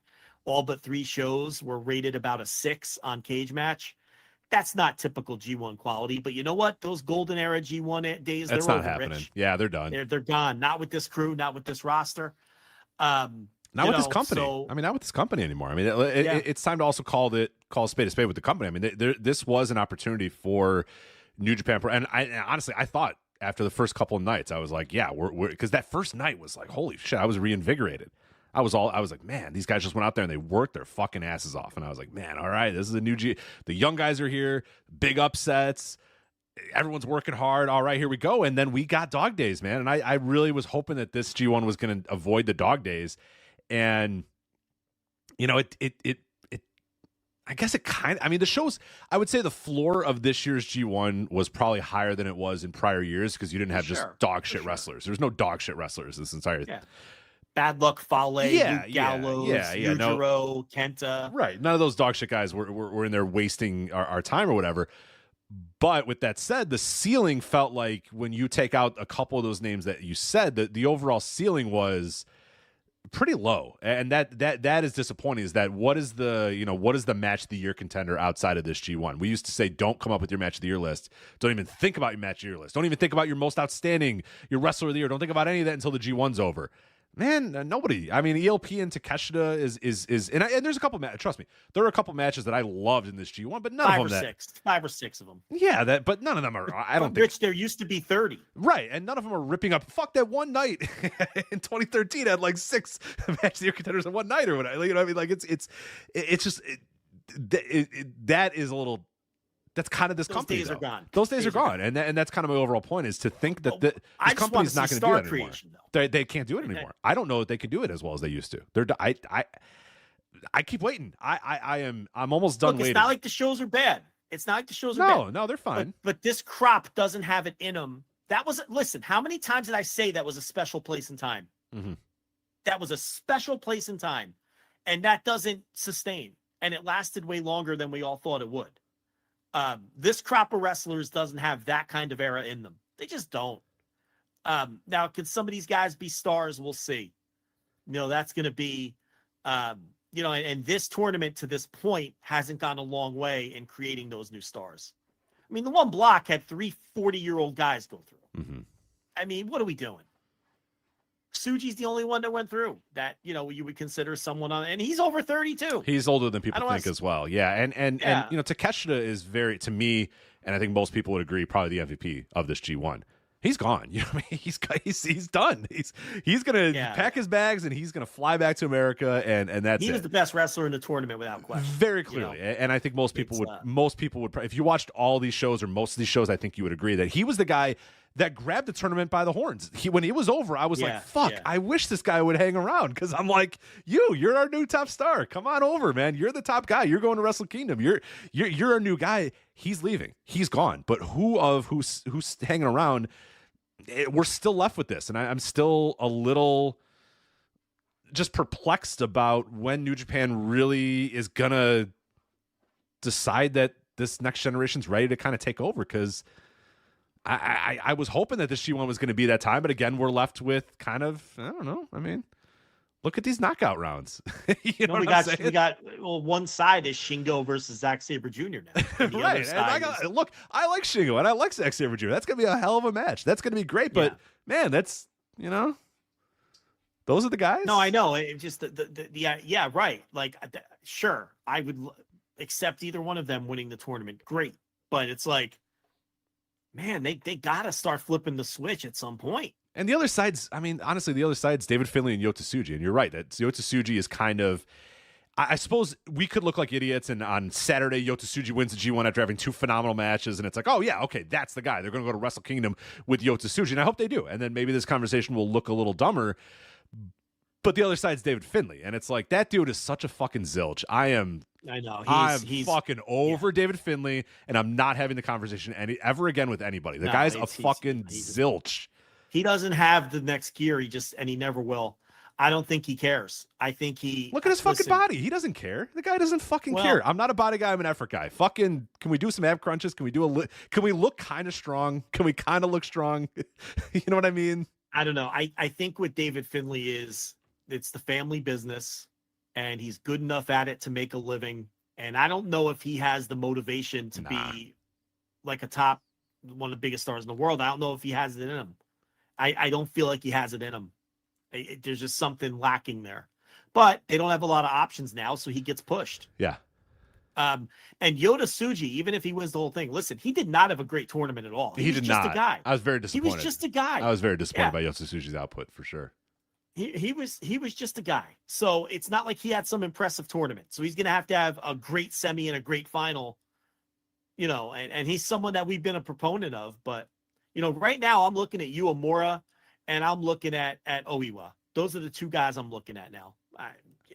These other guys, maybe Gabe Kidd, but the thing with Gabe Kidd is I could totally see him ending up in AEW or something in a couple years. He's bound I don't know how much. I hate to tell everybody this, but he's bound for America. He's going to be in America at some point for sure. I mean, it's. I feel like that's almost inevitable with the money that's being on one of those sides. He's just.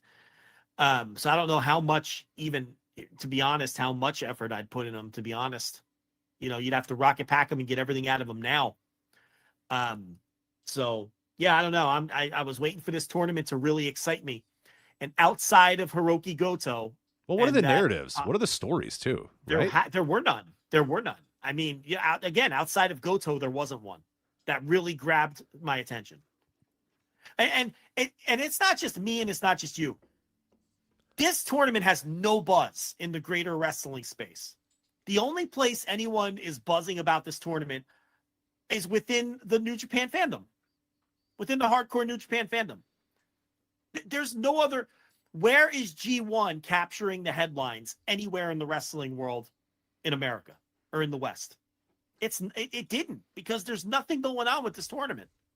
It's just not an exciting tournament. And it's just not a tournament that's captured people's imaginations. It just hasn't. I cited the cage match ratings a couple minutes ago. Go on, kid. No one's going crazy for this tournament on cage match. Nobody covering this tournament's going crazy for it. Rich, all the other major sites have like their B teams covering it. I know. I'm like the last A team guy covering it. You really are. And look, there's a lot of sites not even covering it.